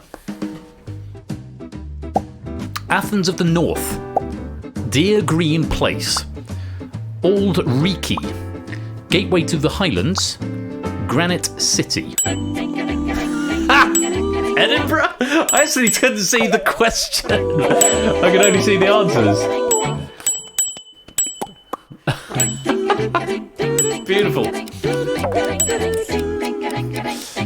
Is it pronounced like that, Prues? Quite a few people sitting that one out, and I don't blame you. Edinburgh was the question. Another harken back to a game night meme from days gone by. Deer Green Place is Glasgow. Glass means grey, green, or grey blue. Granite City is Aberdeen. Not to be confused with Granite State, which is... Shit, I should know that from Breaking Bad. Which summertime? What's the Granite State? Is it New Hampshire? Is it Granite State, New Hampshire? It is New Hampshire. Thank you, Mark. I thought you'd be the first in. Yeah, Granite City's Aberdeen. Gateway to the Highlands is Stirling, but Athens of the North and Old Reekie are both Edinburgh. So very well done if you manage to get some points out of that one.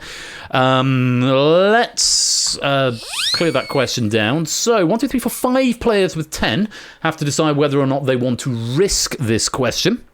Quite a few other players with risk. If you haven't got any risk, then you can't risk. But remember, I'm going to give you 5 options, no question, and you've got to decide whether you want to bank or risk based on the options alone. If you choose to risk, then abstention will be treated as wrong. So you must give me an answer. 5 options then, and they are: percontation point, erotemi, U plus 0021, conviction point, suspension. Bank or risk?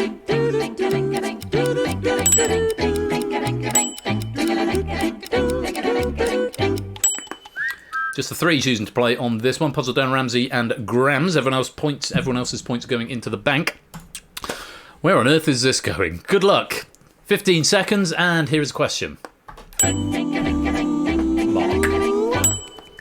Here is a question mark. Not very question mark. Ramsey is not wasting any time. Puzzle Dan has wiped out Grams. Need an answer? Double up to 6 or wipe out to 0. You've chosen the second option.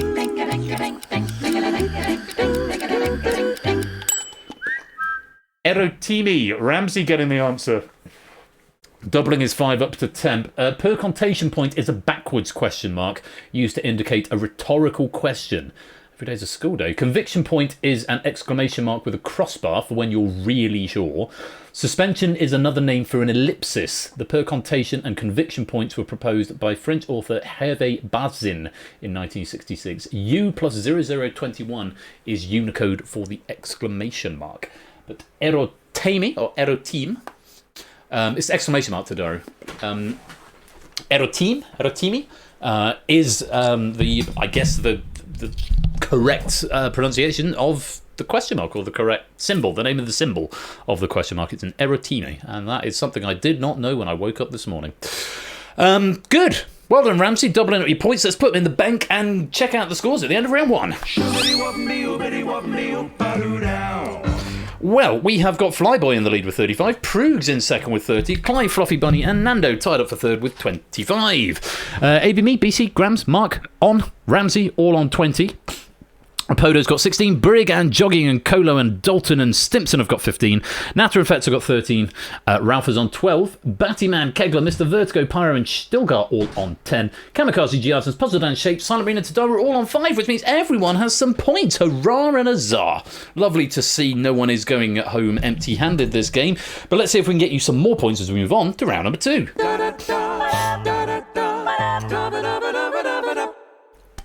Wow. That's what I was after. Round 2 is the board game. Select as many of the 9 presented options as you like within 60 seconds. At least 4 and up to 7 of the answers will be correct. For each correct answer identified, you earn 5 risk points. However, if you identify even 1 incorrect answer, you score nothing for the board. 3 boards in the round and points are banked at the end of each. So 5 points for every correct answer, but any wrong answers you'll be wiped out. It's basically wipeout, but you've got you don't know how many are right. So it's up to you how many you want to play for. Once you've submitted your answer, you can't unsubmit, so think carefully. You have got a full minute. There will be a timer on your device as well as on the broadcast, even if that's got a little bit of latency. Think carefully before you hit that submit button. Best of luck to you all. Puzzle number 1, and your options are... legally distinct from Wipeout round, indeed. Trashus Pandus, Rare Raccoon, Tanuki, Olingo, Kinkajou, Red Panda, Ringtail, Crab-Eating Raccoon, Cozimal Raccoon. Members of the raccoon family, i.e. Procyon. Have a think. Which of those are members of the raccoon family? Some early answers in from Clive and Puzzle Dan.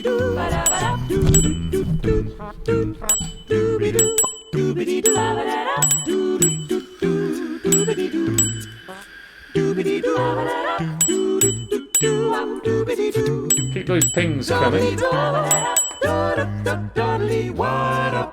Yes, I've still not fixed this reordering of the board. Okay, 1, 2, 1, 2. Oh, more answers coming in. I'm trying to count them. I think 6 answers still to go. 3 answers go. BC, Apollo, Silent Marine. Let's have something. Here come the ticks. Last few seconds. BC, let's have an answer. Quick. And that's time up and no points. And my. Only 3 players getting points, including from 2 players who only played 1 answer. Your correct answers there: Cosmal raccoon, crab-eating raccoon, kinkajou, ringtail, and olingo. Those are the correct answers. Ramsey finding 4 out of 5, Stimpson finding 3 out of 5, Ralph going for a safe 1, and everyone else finding at least 1 answer. I am not angry, I am disappointed and angry. Oh, poor Riff. Yes, some trivia from Riff. Raccoons are great. There is no rare raccoon, which was one of the wrong answers there, but there is a common raccoon, so sort of the inverse of that. Tanuki look like raccoons, but aren't raccoons, but they're pretty cool. Red pandas look like raccoons, and loads of people think they're cuter than raccoons, but they're not. Also, raccoons are way smarter than red pandas. Riff has very strong opinions about red pandas, okay? So, yes, there you go. Trashest panda's a trash panda, which is, I think, a nickname is often given to raccoons, is not a member of the family Procyon. So, very bad luck. Most players not getting many points, but well done to Ralph, Stimpsons and Ramsey, whose points will go into the bank as we reorder the board and move on to another puzzle, which I can tell you is not about raccoons, as far as I can see. 9 options, and they are. Tanukis turn into stone when they crouch. Seychelles, Belgium, Chile, Ukraine, South Africa, Austria, Switzerland, the Gambia, USA. Countries that share a land border with an even number of other countries. Oh, I love this. Love this to bits. How many of those are right? How many of those are wrong? Have a think. How many do you want to play? Tadaru's in. Just playing for 1.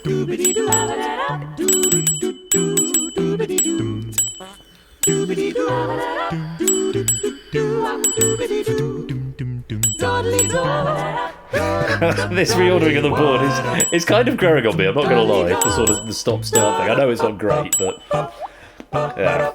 Right, Ramsey, Flyboy, AB Me, BC. Do you need an answer before we run out of time? Pyro and Silent Marine going for the most so far, both going for 5. Flyboy going for 4.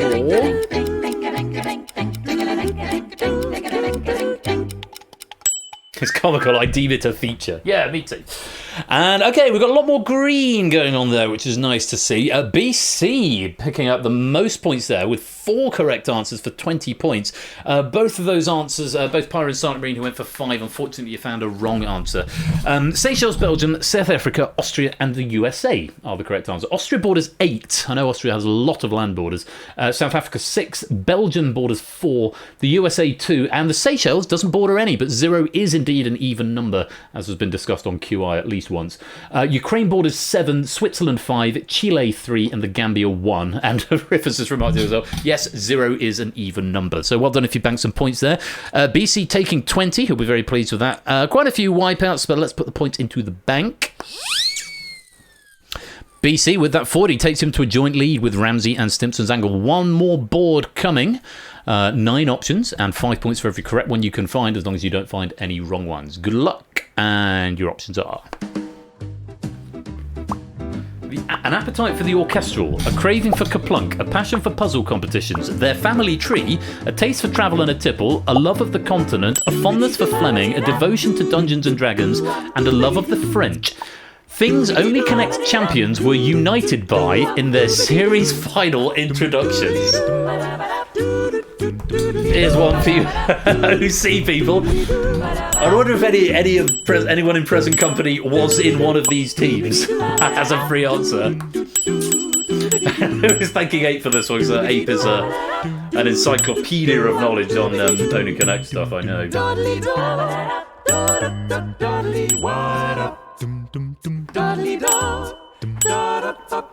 I have to say, even the wrong answers, these could all be legit. What's the whole piece of Okay, BC Apodo, Shape, Silent Marine, do need an answer from you. Here come the ticks. Bloody hell, Shape's going for 6. And getting them right as well, my God in heaven. Very well played, Shapes, picking up 30 points, and Shapes finding all 6. I think the only player in any of the puzzles in the board game to complete the board. No, that's not true. BC found... Did BC find 5 in the last one? No, BC just found 4. So yes, clearing the board. Shapes, are any of them you? One of these answers very good, Connor. Were you one of these, Shapes? Is one of these you? You found 4. A love of the continent. Yes, you were the Europhiles, weren't you? Ah, lovely. Or possibly the Francophiles. Francophiles. I've got the notes here. I'm going to refer to them now rather than embarrassing myself. Prusk, Brig, Battyman, Kolo, and Tadaru also getting some safe points there. Everybody else wiping out. An appetite for the orchestral, a craving for Kaplunk, a passion for puzzle competitions, a love of the continent, a love of the French, and a fondness for Fleming. The Europhiles, not the Belgophiles nor Francophiles. Well, let me go through. Only Connect has used the United by introduction for most finalists since Series 6, but with some exceptions. Right answers are the Francophiles from Series 7, which would be a love of the French. The Board Gamers from Series 8, which I'm guessing is a craving for Kaplunk.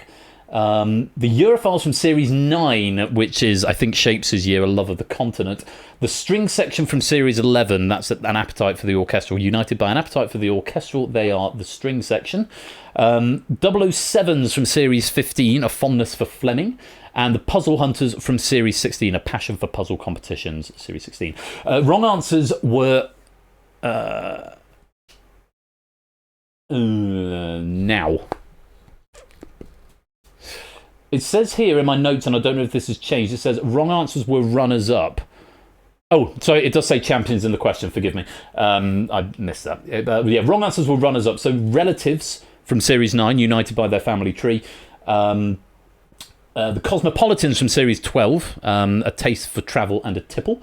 And the Dungeon Masters were united by a devotion to Dungeons and Dragons from Series 16. Specific apologies now to Claire, whose team were introduced as all data science workers, and Samster et al., whose team were introduced as all suckers for a second-hand sale. So we sadly couldn't use yours because it didn't fit with the styling of the question. But Shapes did manage to get in there. So a lovely bit of a nod towards our friends in the community who have featured on the ever-popular BBC game show, Only Connect. Very well played. If you got some points there, that is the end of Puzzle 3 and the end of Round 2. Let's clear the board and check out the scores.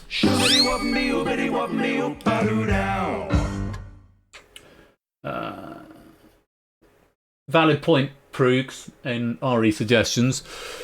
I'm not sure if that would necessitate an app side change. May do. I'll have a look. Oh, jogging, if you just joined the game or if you just refreshed your app. Either way, welcome. So, I'll have a think about that, Proogs, see if we can do that.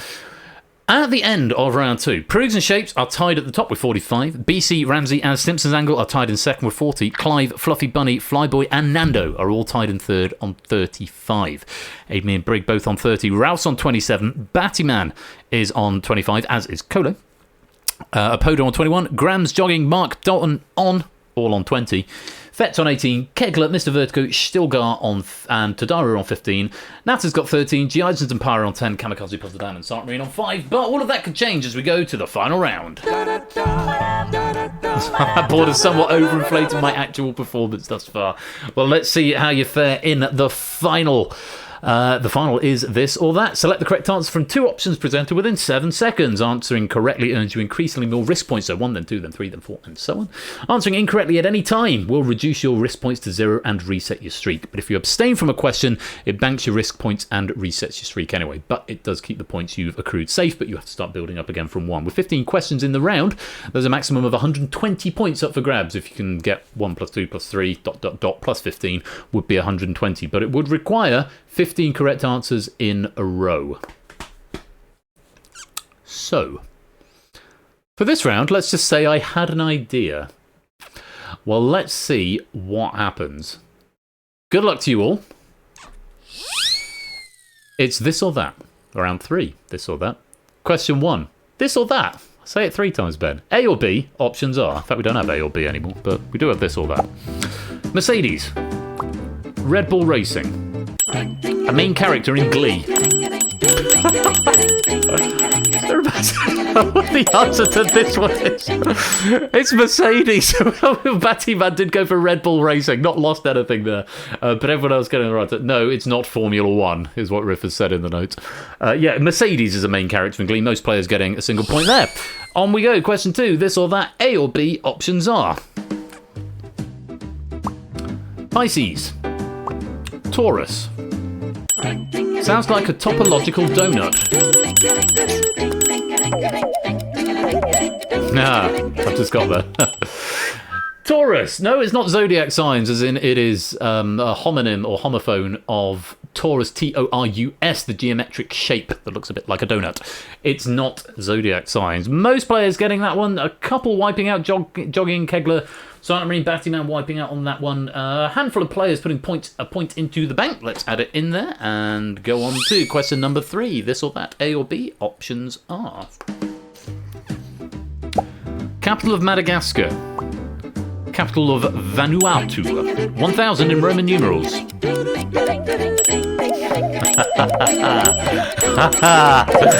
Oh, that's gorgeous. No, it's not capital cities, it's capitals of the word.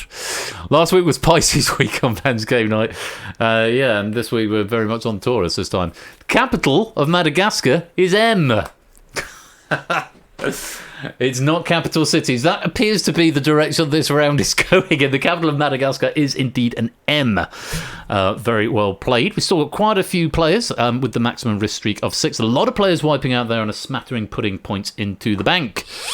Let's add it in and let's see. Prudes and Shapes still with the bank lead of 45 as we go on to question number 4. This or that, A or B, options are Waterworks.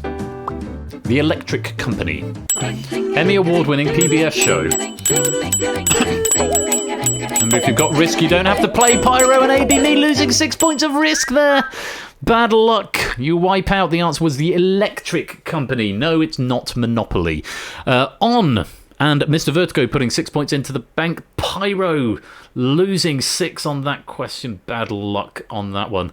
I think it said and AB Me as well. Yeah, sorry. I don't know why I missed you there. But Pyro and AB Me losing their maximum risk. And we've still got 7 players with that maximum of 10. Let's put the risk into the bank. So, not much to report yet in the way of potentials. I'll maybe do it after question number 5, which is coming up now. This or that, A or B, options are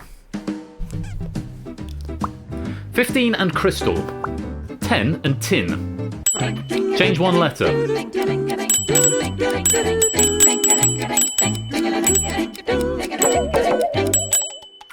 10 and tin. You change the middle letter. And you get the same thing. That's all I've got on there. There's one of those ones where it's not most of us seeming to get there. And very well done if you did. Flyboy wiping out, losing 3 points there. Puzzle Dan losing 1. Silent Marie sticking 3 into the bank. Let's put all the risk into the bank. And we'll check out a third of the way through where we are. So the bank lead currently still belongs to Prugs and Shapes with 45. In fact, this is I've played 2 games tonight. They've got their own profile. If we order by risk, which is where we were just a minute ago, we can see we've still got 7 players with the maximum risk streak of 15. Clive, Brigg, Apodo, Mark, Fetch, Stilgar and Natter. If we look at the potential leaders, we see that we have now got a new leader, potential leader in the shape of Clive, 15 and 35, potentially on 50 points there. Pru's potentially in second, tied with Shapes, both on 48. Brigg potentially on 45. But we stick with the bank lead for now. We'll check in with those again. Oh, Silent Marine, RE, your point and suggestions. It's not a question of not being able to do it. I'll be able to do it all right. It's just whether it necessitates an app side change or not. I try to avoid doing app side changes unless absolutely necessary. Anyway, moving on. Question number 6. This or that, A or B, options are M25, M5, BMW model,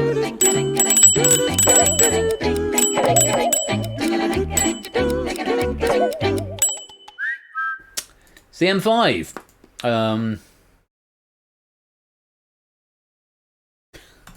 That's a note for the proofer there. So I wasn't sure if it was a trivia note or note for the proofer. It was a note for the proofer, so I shan't read it. Yes, the BMW M5 is the correct answer. Stilgar banking 15 out there. Apodo losing 15 there. Graham's losing 3, On losing 1. And we've still got 5 players with the maximum risk streak. Clive Brigg, Mark Fetz and Nat are all on 21. Let's put any risk into the bank that needs to go there. And we move on to question number 7. This or that, A or B, options are Gaggle, Crash, Best Picture Oscar winner,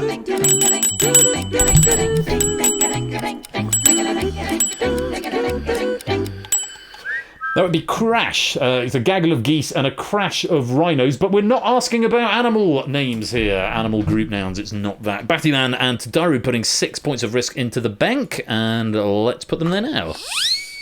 As we move to question 8, the bank lead hasn't really changed much, certainly not at the top. There's been a little bits of change along the way, but I'm going to take this opportunity just to order by risk, because Brigg at the moment on a potential score of 58, second only to Clive on a potential score of something higher than that, 63. Notably, it is the 5 players with the maximum risk streak who are in the potential lead order, but they've got to bank it before they get it. As we move on to question number 8, this or that, A or B, options are July and Ruby, October and Diamond, Mo's and month numbers match, my God in heaven, Mo's and month numbers match. I can't believe I said Julie. Oh my God. How has my brain allowed me to say that? Oh my God, I must be tired, I think is what's happening there. Julie and Ruby. There we go, there's a rain message. Julie. La la la. Oh, me Julie. It's pronounced ribeye. July, Ruby, and October and Diamond. They're both 10. Diamond has a Mohs hardness of 10. October is the 10th month. Ruby has a Mohs hardness, I think it's 8, and July is 7. Sorry, I beg your pardon, Ruby is 9. Definitely not 7, which is what July is. Shaped, Fluffy Bunny and Colo losing 10 points of risk there. Mr. Vertigo losing 6. Flyboy and Puzzle Dan losing 3. Giazos losing 1. Silent Marine putting 1 in the bank. Kamikaze putting 10 in. Kegler putting 10 in. Mark and Brigg both putting 28 points of risk in the bank. We've still got 3 players with a risk lead streak of 36. Clive, Fett and Natter. But Brigg and Mark are banking, and that is going to change the bank lead at this point, I think.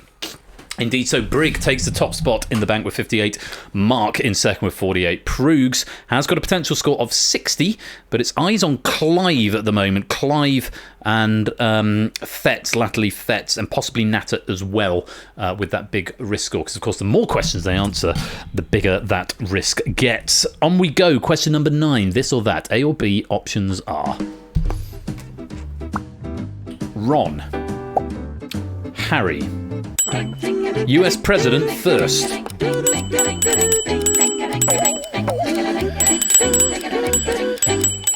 We're not on Harry Potter here, we are on US presidents, and Harry Truman was much earlier than Ronald Reagan. Owen Dalton putting 15 points into the bank, Battyman putting 1 in, Kegler and Tadaru wiping out.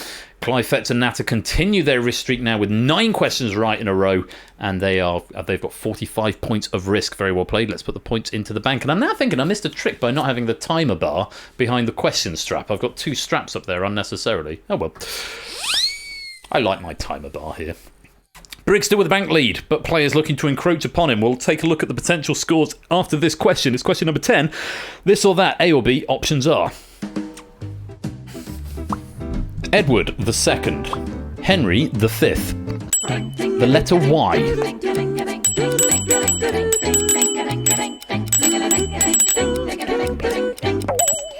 well done if you've puzzled that out. We're talking about the letter in the name. Henry the Fifth letter is the letter Y. The second letter of Edward II is, or of Edward, is D, not Y. Pyro banking 15 out there. Fluffy Bunny losing 1. Colonel and Silent Marine banking 1 as well. Still Clive, Fetz and Natter with their potential, with their risk score of 55. Let's put those points in the bank. We'll check out the potential scores at this point. The bank lead currently belongs to Brigg with 58. Mark in second with 48. Proogs and Shapes tied up in third with 45. Let's look at that risk order just a little more carefully, which is what we were just on at the end of the question. Clive, Fetz and Nat all with 55. Proogs, Ramsey, Nando, Ralph all with 28. All potential threats as well, particularly Proogs and Ramsey, who are up there at the top of the bank leaderboard. Let's just take a look at the potential scores and see how this changes. As we can see, Clive's got a potential score of 90. Proogs, potential score there of 73. My brain can't work. 73, I beg your pardon. And Fetz with a potential score of 73 as well. So still much to play for with 5 questions to go. And remember, those players with the big risk are only going to get bigger as it goes on if they keep getting answers right. We have still got 3 players with a maximum streak after 10 questions. Let's see how you get on as we come to question number 11. This or that, A or B, options are. Jeroboam, Nebuchadnezzar, the Matrix hovercraft,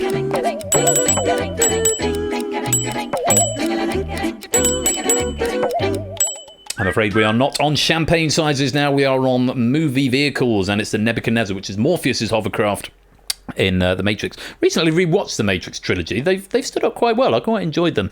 Nebuchadnezzar was the answer, and we have got some banking happening up in the top echelons. Fetz and Natter finally throwing in the towel on their risk streak, and but they've done jolly well. 55 points each going into the bank. Nando and Ralph also bowing out with 28. Stimpson's Angle taking 15. On and Grams taking 10. Mr. Vertigo taking 3, and Battyman taking 1.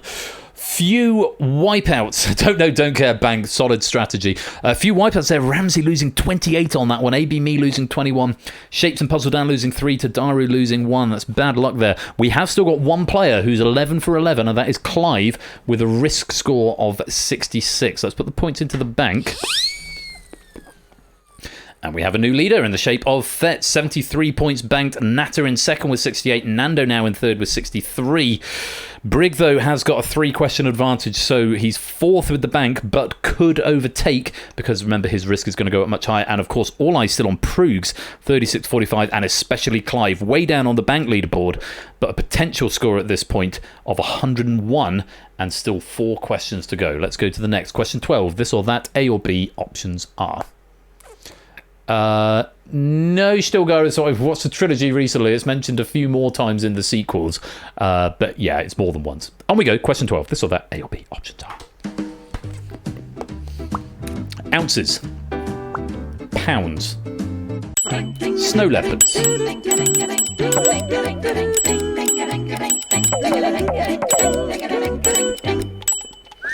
It's ounces, and I'm not quite sure why. Snow leopards are funny because you think they're like a big cat, and then you see one next to something that isn't a massive mountain, and you're like, oh, you're not very big at all. Is it just another name? I had no idea. Absolutely no idea. Well, again, every day's a school day. Proogs taking 36 points of risk and putting it in the bank. Apodo banking 15. Kegler banking 3. G. Eisens banking 1. Silent Marine losing a point of risk. Flyboy and Kamikaze losing 6 points of risk. We've got 3 questions left. Let's put the risk into the bank. Proogs is going to take the bank lead with 81. Brig has got a potential score of 68 here. BC's got a potential score of 68 here. Stilgar 51, but it's still Clive who's got now more than twice in risk what he's got in the bank. Is he going for his second gold of the evening? Did you get the gold? Did you get the gold? No, Sam still got the gold and Google that. I can't remember. So Clive's going for a gold medal in risky business, or risky business, I should say. With 3 questions to go, question number 13. This or that, A or B, options are. Double 20. Treble 13. Here Joe Biden won presidential election.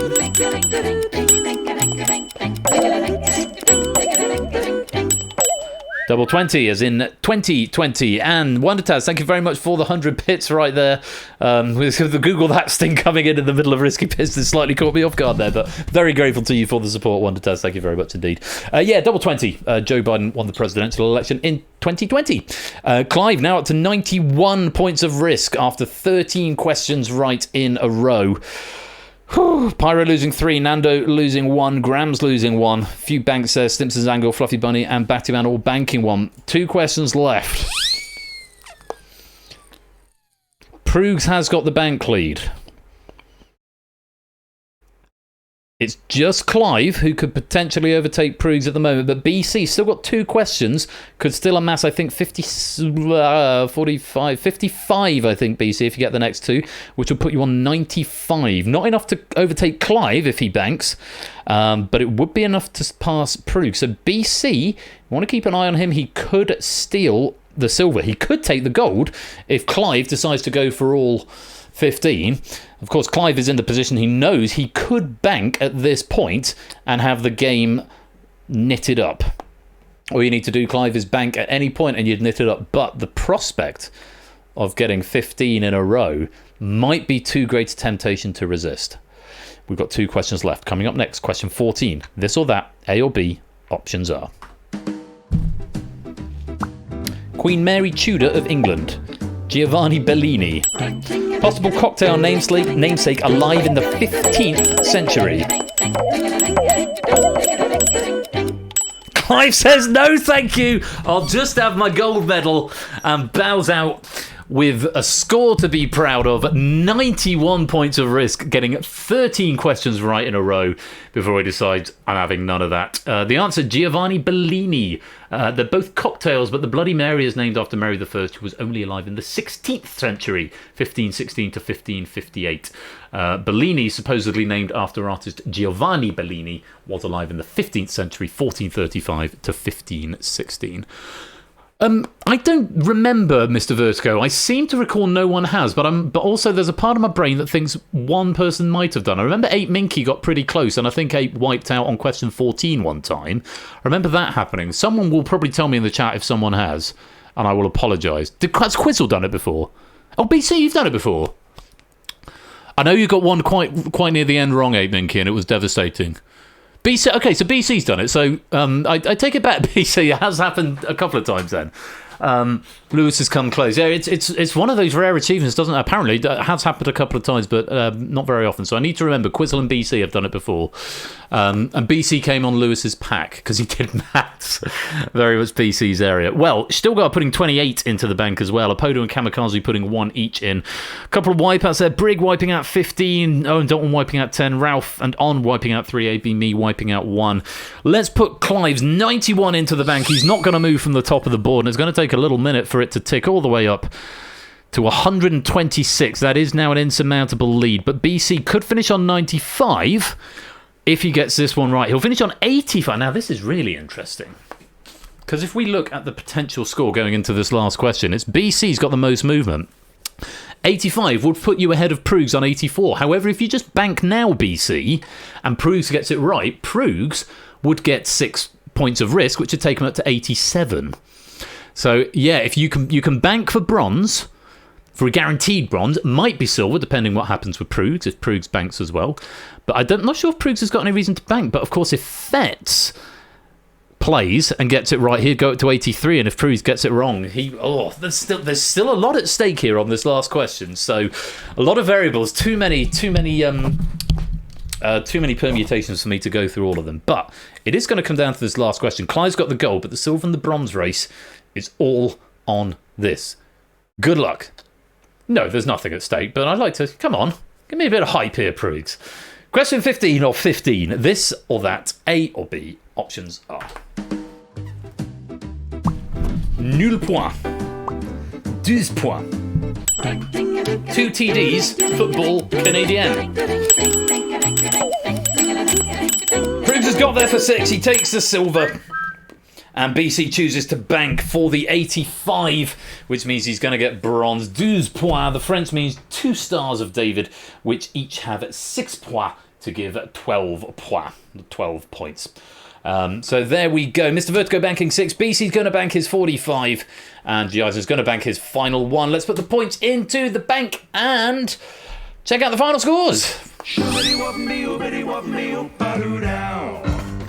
And after a great battle, it's Fetz who just misses out, finishing on 83 points, 2 shy of that bronze medal. It's BC who manages to get the bronze. Pruggs has gotten the silver but a mighty high score of 127. Huge GGs to our great friend Clivo, taking the gold medal in Risky Business tonight. Many, many congratulations indeed, Clive.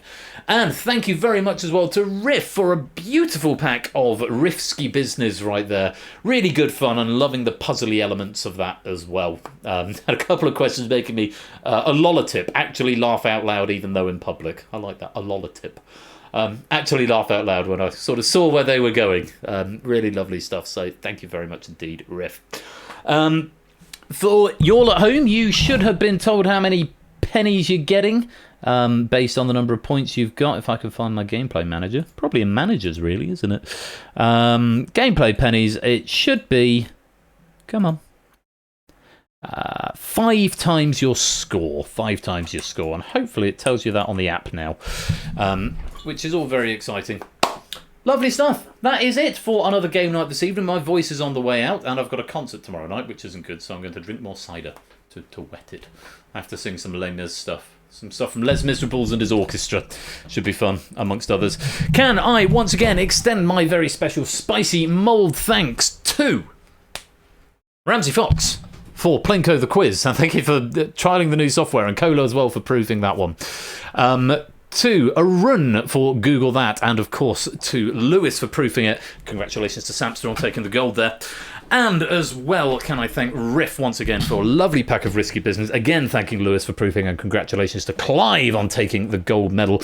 Look forward to responding directly to the feedback on Plinko. It looks like basically get rid of the boxes seems to be the key feedback, because it's a bit slow at the moment.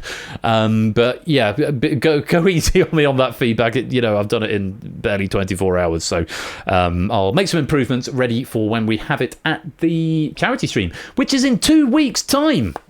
And lots of things going on in the online game show tangential community. Topper, I believe, is still on hiatus, or is he starting Moneybags next week?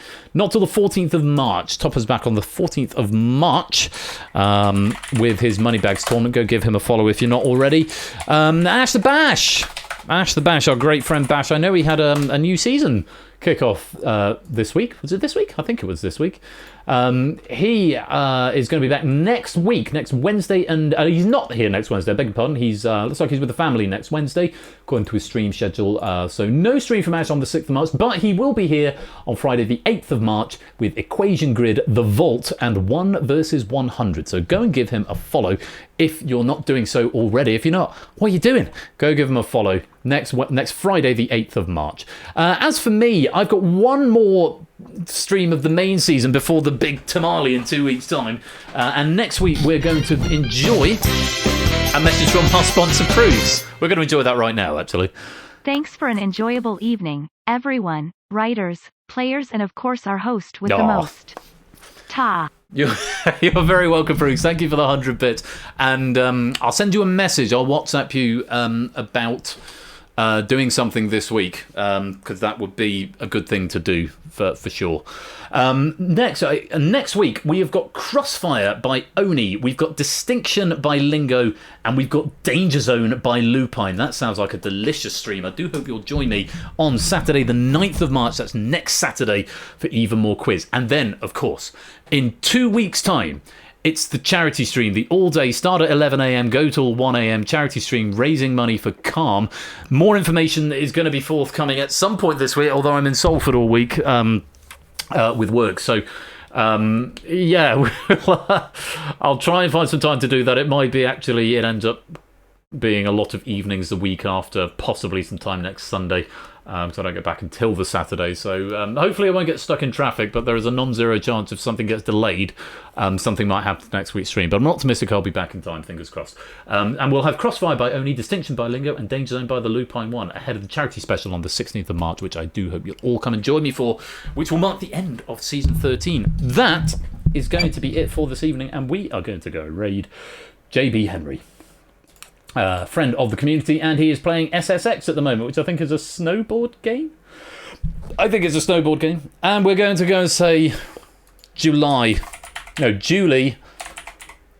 Was it Julie and Ruby? I'm going to say Julie and Ruby is going to be our raid message. Julie and Ruby. But it's got to be Julie, not July, which I've just typed there. Julie and Ruby is going to be our raid message over to JB Henry. Julie and Ruby, let's go say hi to JB with some SSX. Thank you all for a splendid stream. As I say, I'm off this week for work, so I might be a bit quiet on the Discord, depending on how busy it actually is and what the hotel Wi-Fi is like. But wherefore out there, Julie, indeed so.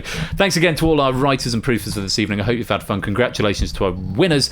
You have been watching Game Night. You've been playing a Risky Business, or should I say Rifsky Business. I haven't updated the closing credits, but it's going back to Risky Business for now.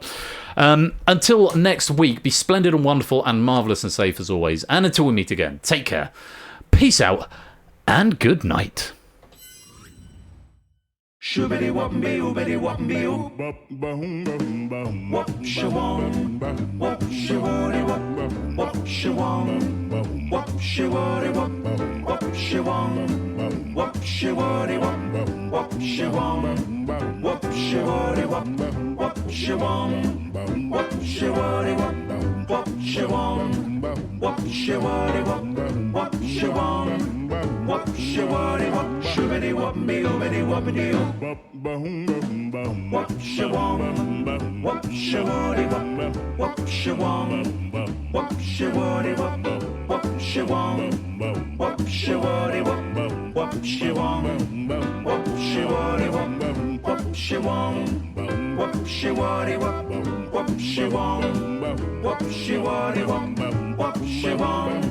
Whoop shawam. Shoobity whoopity whoopity whoopity whoop. Ba-doo now.